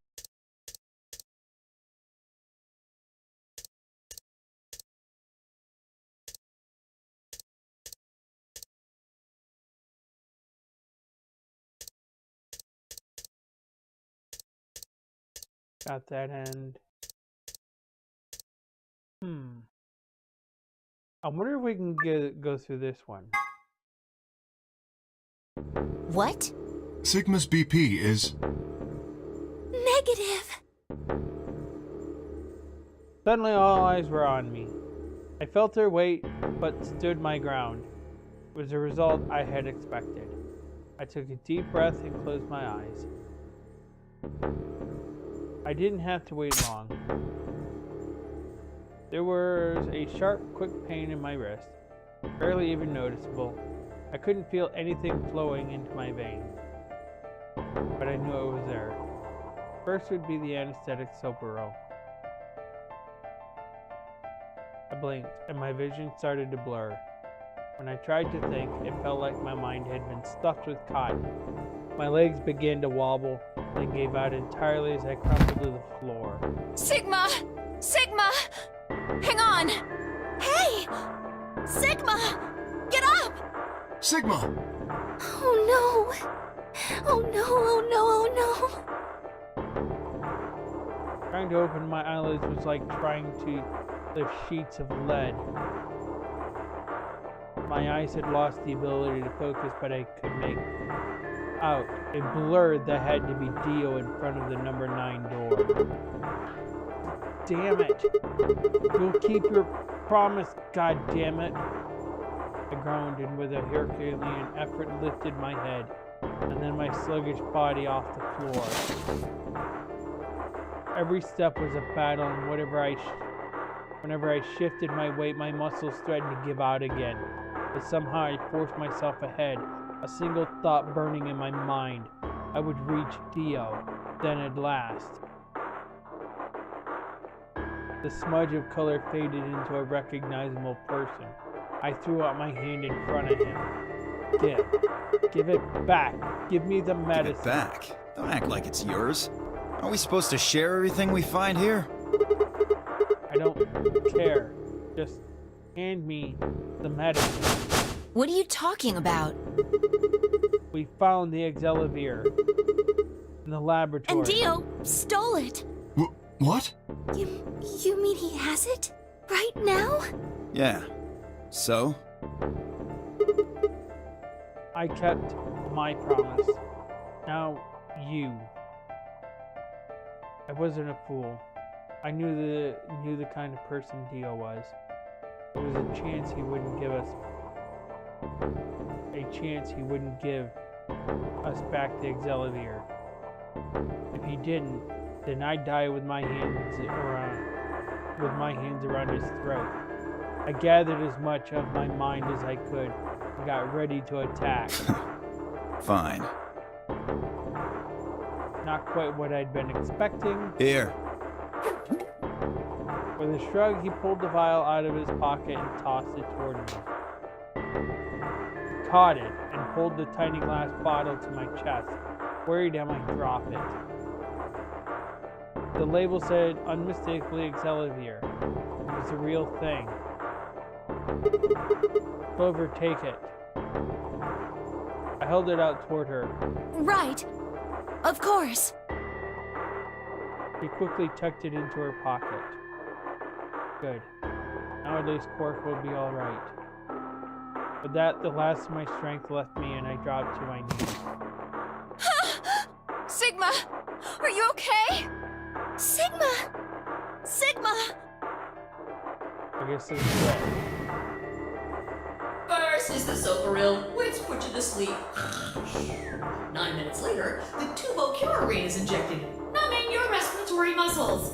I guess you could say it'll really take your breath away. 9 minutes. Once the Soparil was injected, I had 9 minutes until the muscle relaxed and followed it. About 4 minutes had already passed, which left me with 5, give or take a little. In 5 minutes, I would be dead. What could I do in 5 minutes? How could I save myself? I gave a raspy, quiet laugh, even with death staring me in the face. I seemed to be determined to struggle right up until the very end. Okay, Sigma, you can do this. Clinging desperately to what little consciousness I had left, I racked my brain for any possible solutions. How could I save myself? How? There had to be something. Every problem, no matter how difficult, has a solution. There's always another option. Hopelessness is a state of mind. I just had to think. Think. If there was a way out, I'd find it. I wasn't ready to give up on life yet. There had to be an answer.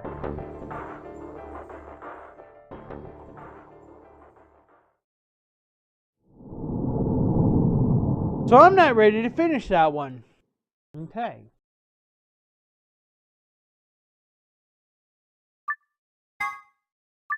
Yes, I want to override it. Okay, we're going to do that one. So let's go up.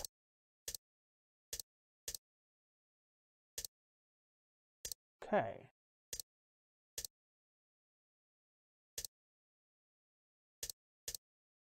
So we're going to betray this round.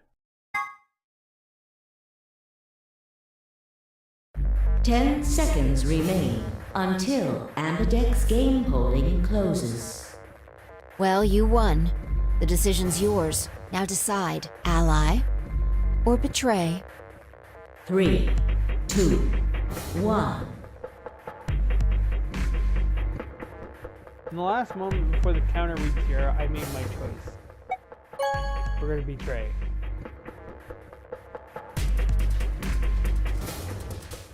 Round 1 of the Ambidex game has been completed. Results will be displayed in the warehouse. Thank you for your participation. Ambidex gates now opening.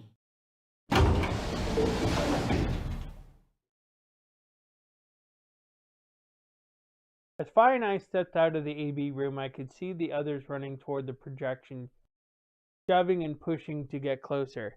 Tenmyoji was left behind, his footsteps a slow, heavy plod. What had happened to make him like that? Chose betray, huh? That's messed up. What? You said I Hey, should. I didn't say that. I just asked you a question. What would happen to our BP if Tenmyoji chose to betray us? It was a leading question. Ooh, I get it. I was wondering why you were so happy to let me choose after you lost in rock, paper, scissors. You were planning to use me as a scapegoat all Was along. I? God damn it. Yo, what's up? Siggy!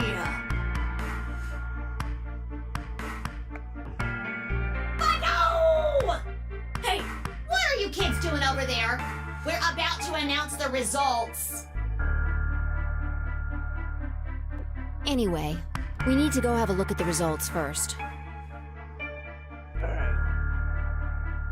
Come on. Hey, wait! Chet.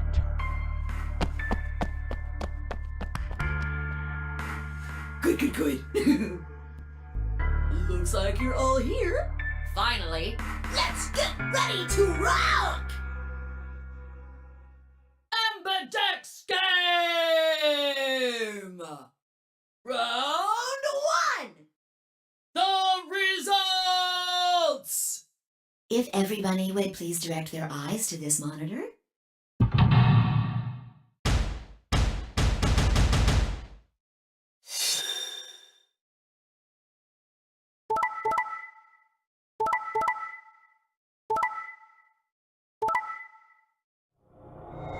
So this changed.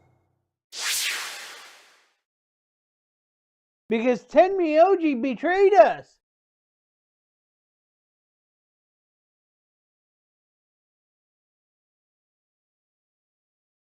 Interesting. Here are the results from your game. Now, let us check the numbers on our bracelets.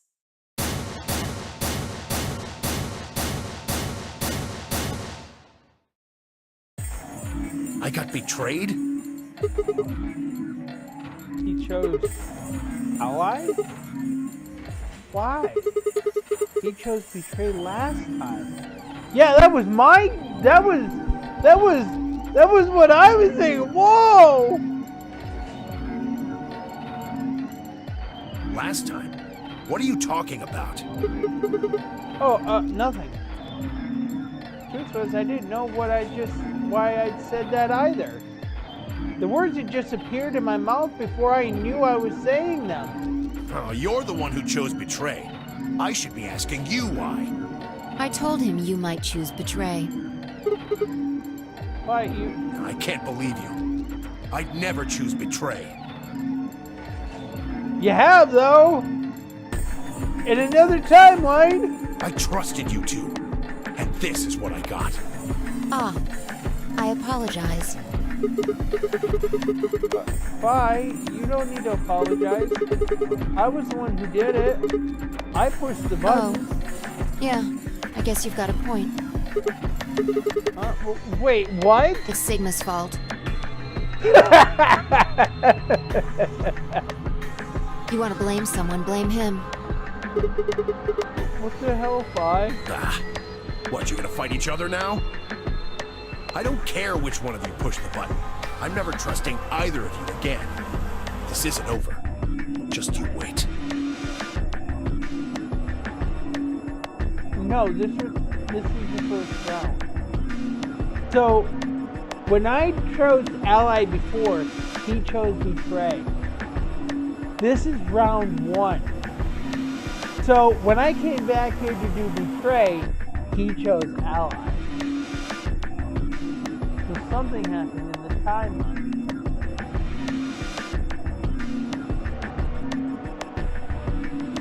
I tried to think of something to say. Before I could come up with the right words, he was gone. I spun around. 5. What the? She was gone too. Who the hell? How'd she just disappear like that? As I looked around the room for 5, noticed that Clover, Kay, and Luna seemed to be having some kind of an argument as well. I moved closer and did my best to listen surreptitiously. Why did you do it? Sorry. I guess I wanted to get out of here as soon as possible, you know? I apologize, but I felt the same way. But if we all choose ally, then we could all escape together. It only takes 3 turns to get 6 points. That would be enough to get us out. Why? Well, of course we know that. But if we betray, then it's faster. If your opponent chooses ally and you choose betray, then you gain 3 points. Do that twice and you get 6 points. You see? If you ally, then you have to play the AB game 3 times. But if you betray somebody, you only have to do it twice. Why are you acting like that's the right thing to do? I almost feel like you're blaming me or something. We aren't trying to blame you. But, I mean, if you just think about it, wouldn't it make sense to choose betray? Forget it. I understand now. See, the bad logic with that is that if all of you just betrayed, you guys are getting no points. It takes somebody to have to ally before you can get any points. It was silly of me to trust you guys. Luna walked off with her head buried between her shoulders. Her back trembled as if perhaps she were crying, but I couldn't see her face. Alice, Dio, and Quirk, however, seemed to be having some issues of their own. Fine. You just wait. Man, this is all your fault, Quark. My fault? Why are you blaming me? They exchanged dark looks, then stomped off in different directions. Zero, when does the next round start? What makes you think we'll be having another round? Well, you said round 1. If there's a round 1, then there's likely a round 2. Besides, didn't you say the goal of the AB game was to get 9 BP? That's impossible without a second round.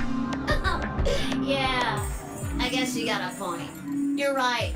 There will be a second round. When? I don't know. Why not? The voting happens when an AB gate opens. They're already open. Right you are. So, let me just close them.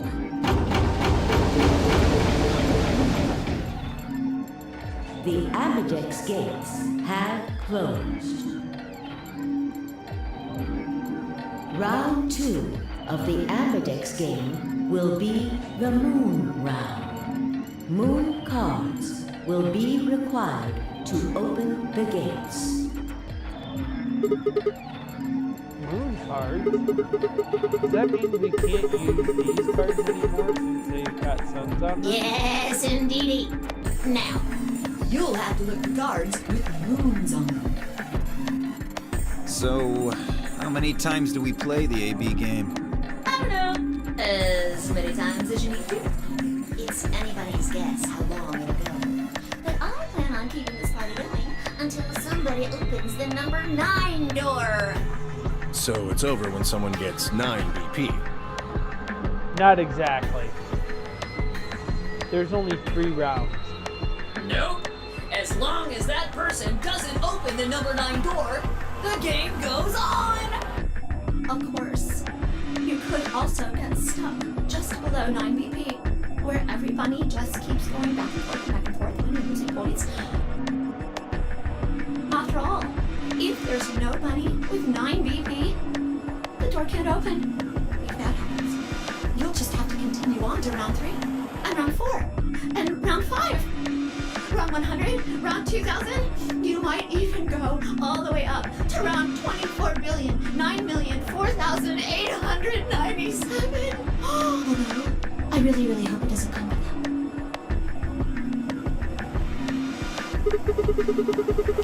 Can I ask you something? I don't know. Can you? These rules about who can go into the secondary doors, right? Like, you have to have 3 people exactly. Yeah? So? Well, what about the number 9 door? Are the rules the same? Nope. There aren't any rules about how many people can go through that door. It could be 1 person, or 2 people, or even all 9 of you.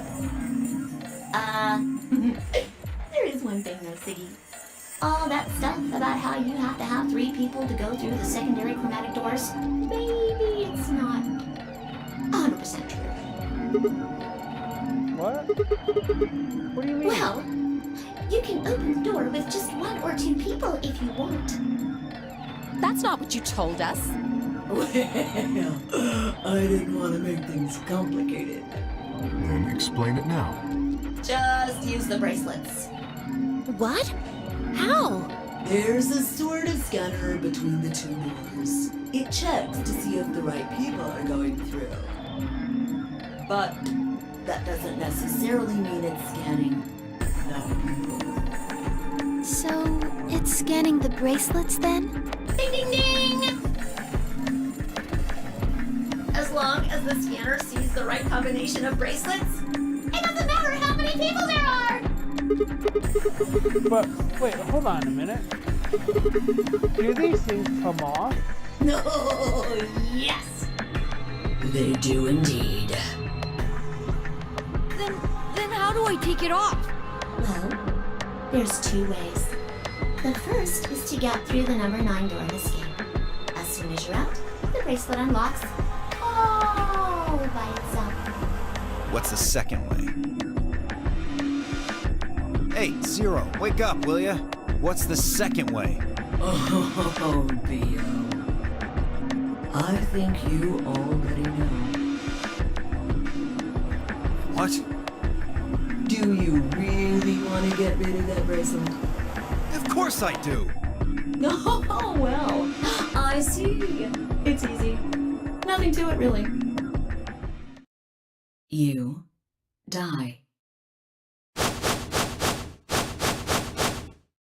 Here's an exciting fact. Your heart creates a bunch of faint electrical impulses. You know what an electrocardiogram is, right? Technically, it's a machine that graphs the electric current flowing across the myocardium, but you probably know it as the thing in the hospital with the little light that goes beep, beep, beep, beep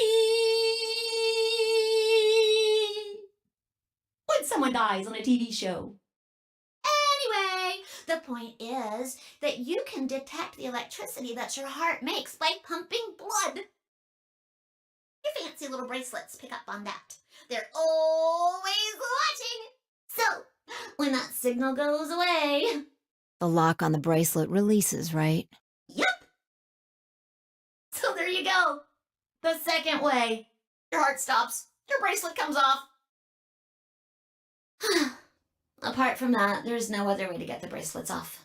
If you try something harebrained, like trying to break them or something, you'll be disobeying the rules. I don't think I need to remind you what happens when you do that.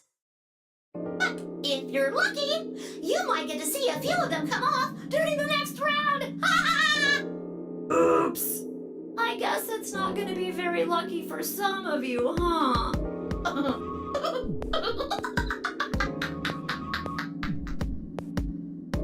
Next round. Yep. What do you mean?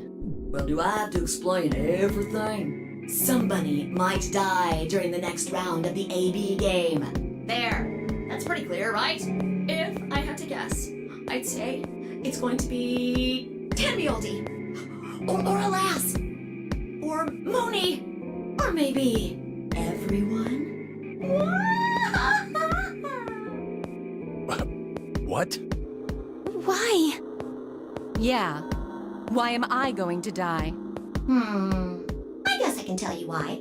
Anyone whose BP drops to 0 gets penalized, just like when you break the rules. I'm pretty sure I already told you what the penalty is. You mean the needles in our bracelets are gonna activate and we'll die? Correct, Siggy. Full marks. I see. Alice, Luna, and I only have 1 BP. That means we'd have less than 0 if we lost 2 points. What? What the hell? This is important stuff.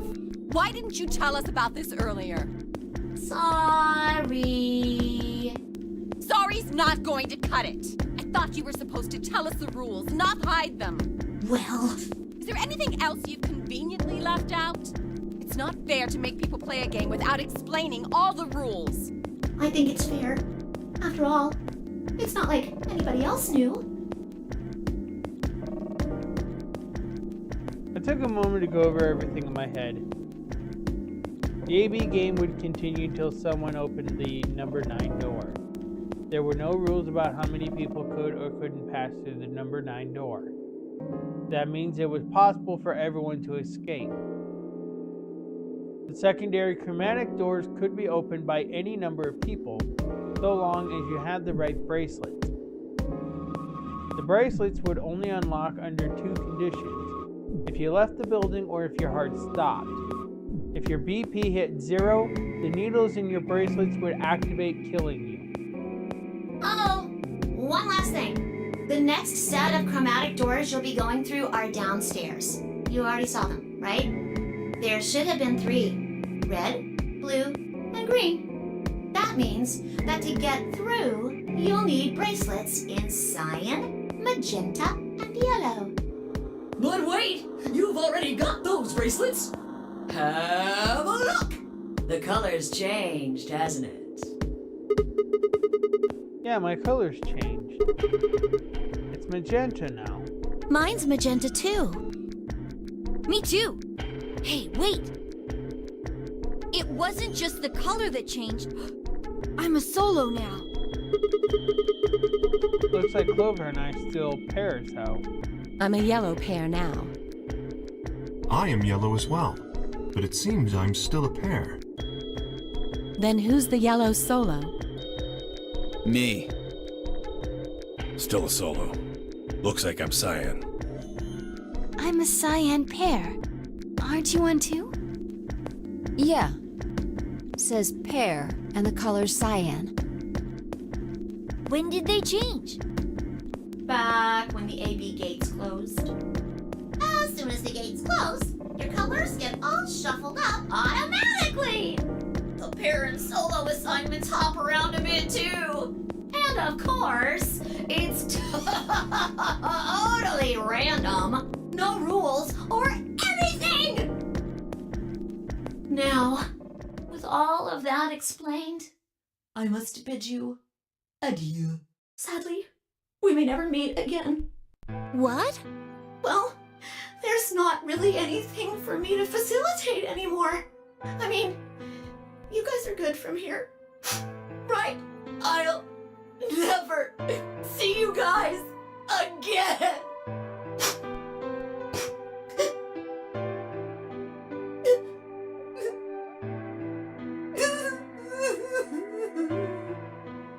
Did you really think I was gonna cry?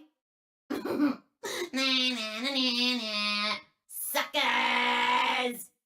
As if I'd cry over you dummies! What the? You... You mad? Anyway, good luck. I may be gone, but I'm always watching. Maybe I'll see you again someday. Have a nice tragedy.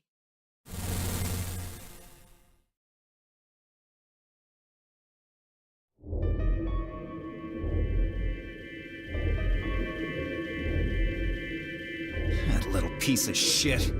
If I could just get my hands on that little fucker, I'd squeeze him till he popped.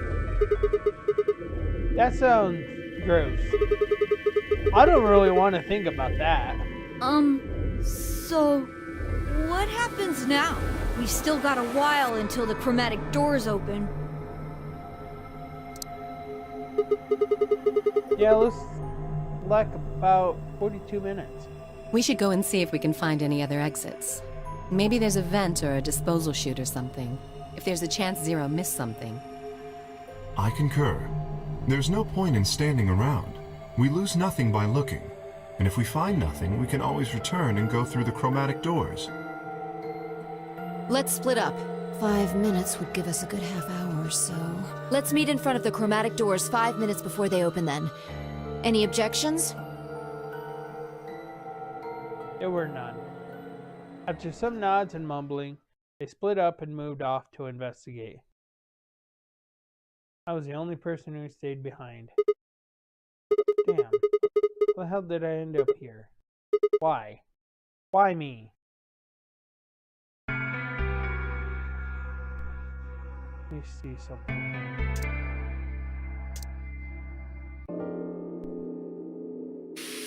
I don't really need to go through all this anymore.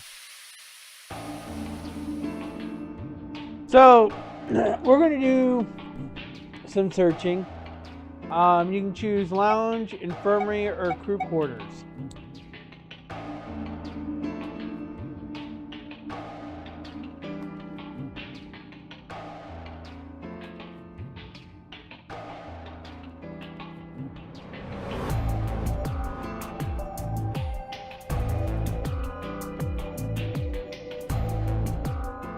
Lounge.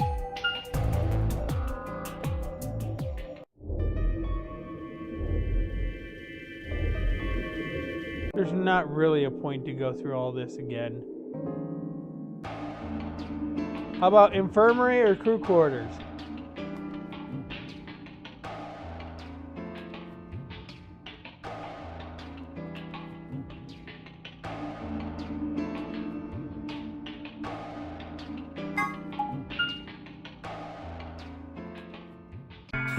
Sigma. It stopped. New dialogue. What do you want? What do I want? What do you think I'm here to hear? To play doctor? Only if you're secretly Clover. Tell you what, how about I'll be the doctor? Okay. You get on the exam table and I'll cut you open with that scalpel over there. Man, are you still pissed? What the hell do you think? My BP's down to 1 thanks to you. Come on, I already told you I was sorry. Yes, and that makes it all better. You goddamn idiot. Oh, then what the heck am I supposed to do? Piss off. Seems like I'm already doing that. You don't know the half of it. Just get out of my sight. Easy solution then, just close your eyes. Leave before I make yours black. The last guy I fought went home in an ambulance. Shouldn't have picked a fight with a paramedic then. Shut up. Fine. Shed my hands in my pocket and looked around the room.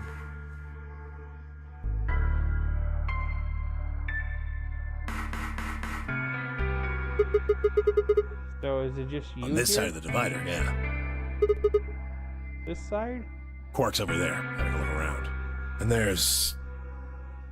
You really gonna make me say it? Oh, the lady who was murdered. Yeah, you've been acting kind of weird ever since we found her. Why is what, that? isn't that normal? We found a dead body.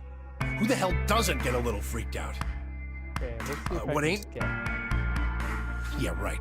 Like I'm gonna tell that to someone who betrayed me. Right. Alright, fine. Just ask questions. Quark. Stop it. Quark! Don't tell him a damn thing! Oh, you're getting more suspicious by the...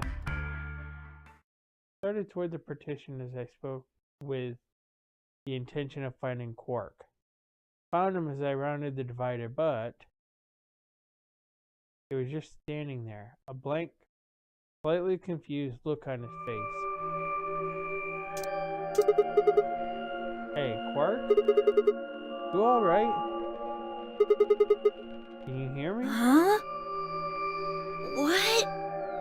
Is something happening? I turned to look at Timmy. He looked back confused. Weren't you listening to our conversation? Yeah. You were just talking so fast. I couldn't really understand. Fast? My head felt kind of foggy, and I couldn't really make out what you were saying.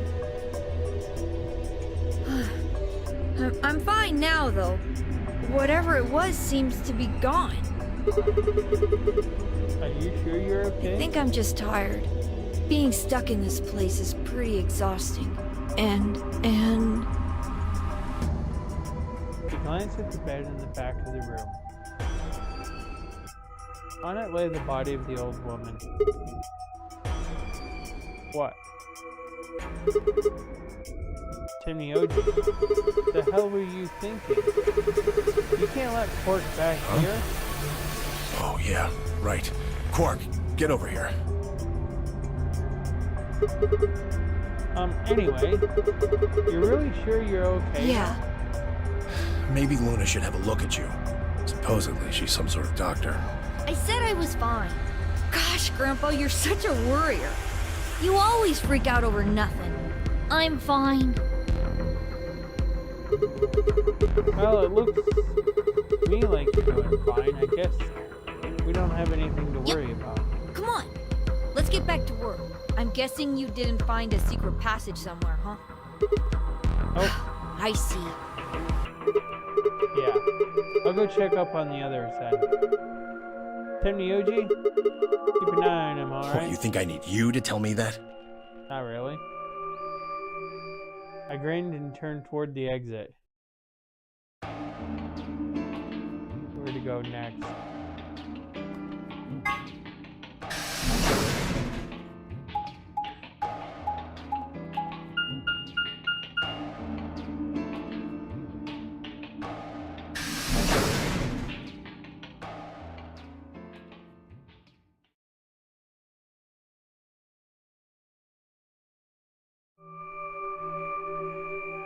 Oh, Sigma. Well?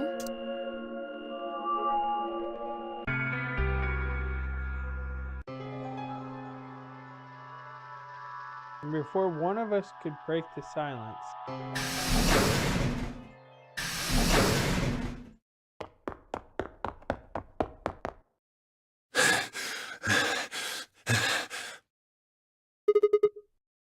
Timmy Oji? What's wrong? Luna! Where's Luna? She's not here. What's wrong? It's Quark. Something bad's happened. Hey, calm down. What happened to Quark? He just collapsed. I have to find Luna. She said she was some kind of a doctor, right? Luna's over in the lounge. Where's Quark? It's in the infirmary. Got it. I'll go get Luna. You head back to the infirmary. Clover, Alan, you're with me. Okay. Right. We bolted out of the crew quarters and headed towards the lounge. And Luna?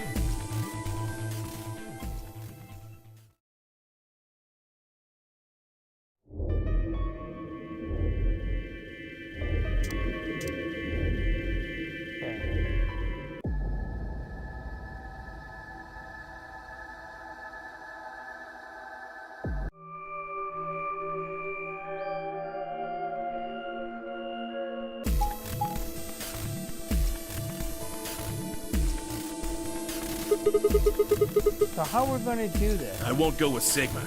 He betrayed me last time. What about 5? You hit the button, right, Sigma?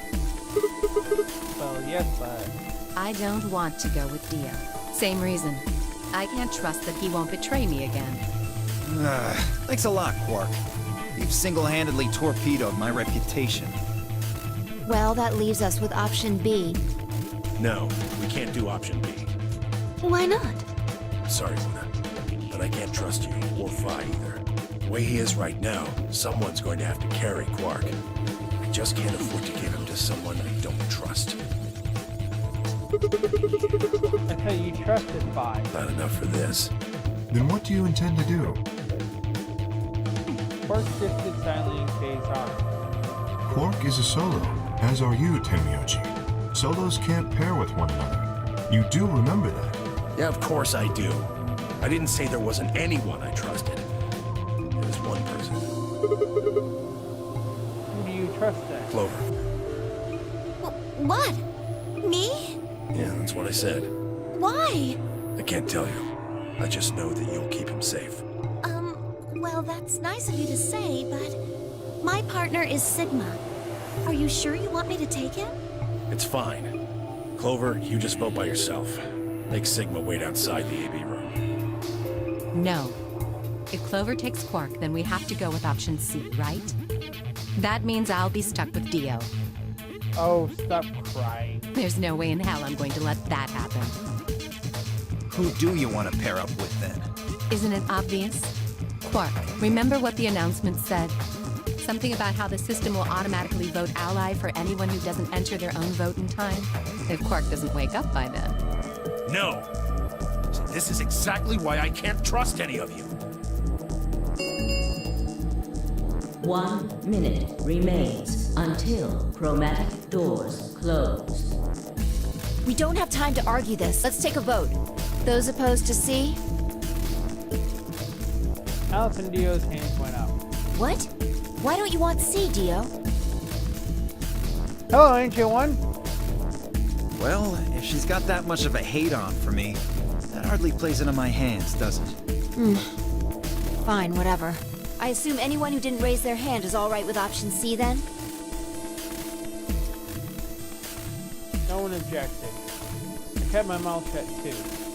Just as Alice had said, there was an excellent chance that Quark would default to ally. If that happened, he'd make a great opponent.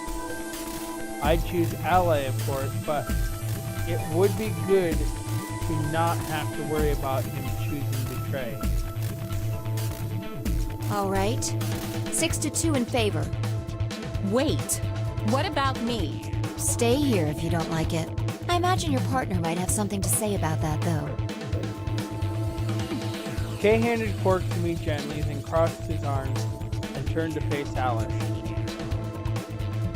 Her jaw clenched as she stared up at him, and I could see the gears turning inside her head. Fine.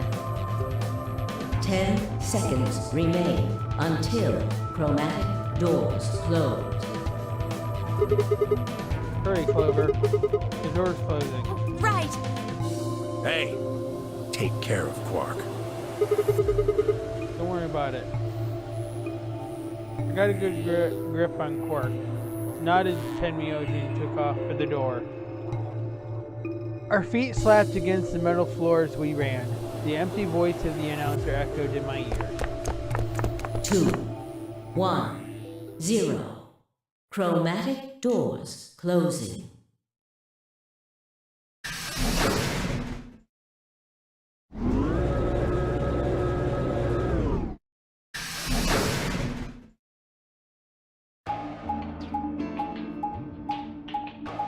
I think I've done all these puzzles before. Huh?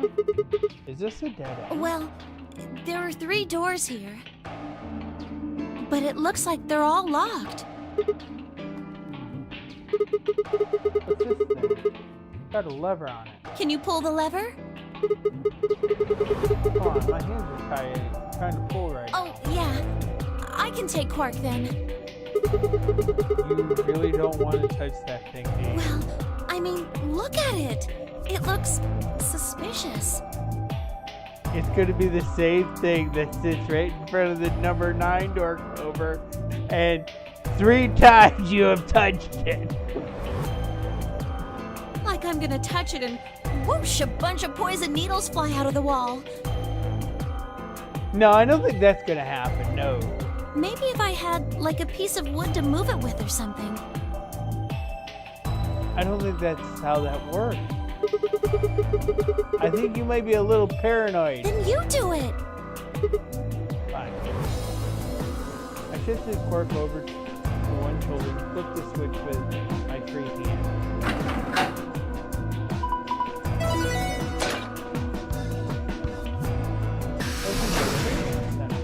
I don't think I've been in this. See? No needles, everything's fine. For now. Sure. Only one of the doors opened. Did you see the plaque on the door before it opened? I think it said something like treatment center. Do you think that's some kind of medical thing? First an infirmary, now this. Why do we keep ending up in these places? I glance over at Quark, asleep on my shoulder. Hey, you know what? We may have lucked out. Huh? What do you mean? Well, if this is where they treat people, maybe they got something they can cure. Oh, yeah. Let's head on in. Okay.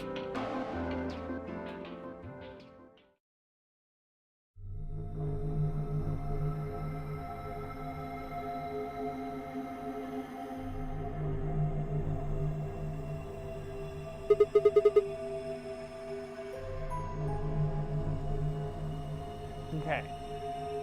So I think what I'm going to do, I'm going to save this here. We're going to start this up at the beginning of this spot here. Now there was only one path here. So that means that I have to go all the way back to the beginning and choose another doorway. And then we'll go through the other path there. Although there is an ally in betray, which I think that's going to lead to endings. But we'll figure that out next stream.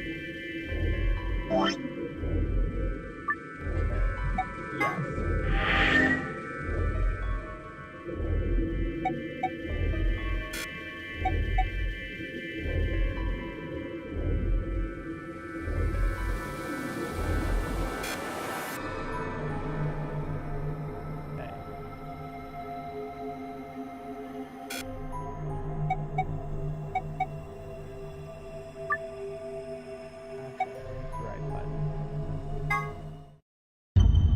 Okay. Alright, let's go ahead and end this.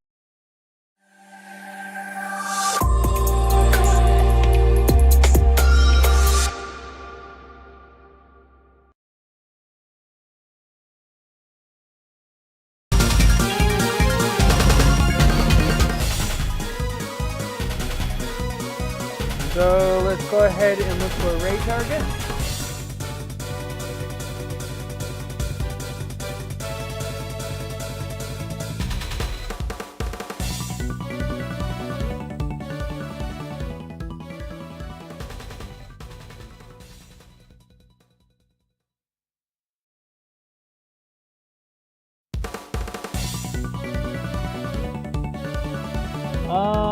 So we're gonna raid.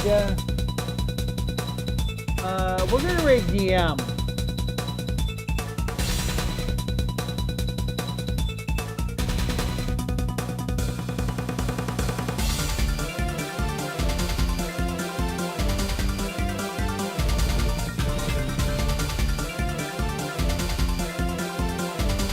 He's playing Final Fantasy 14 online.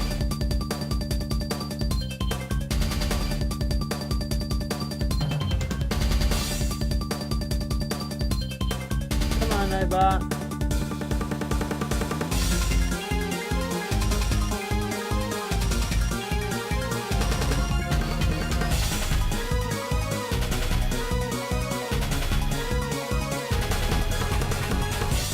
There we are.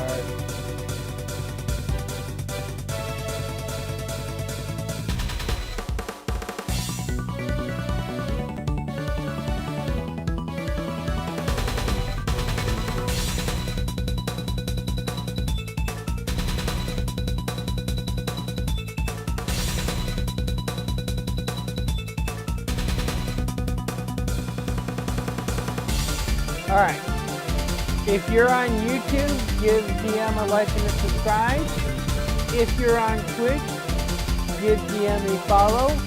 And we are out.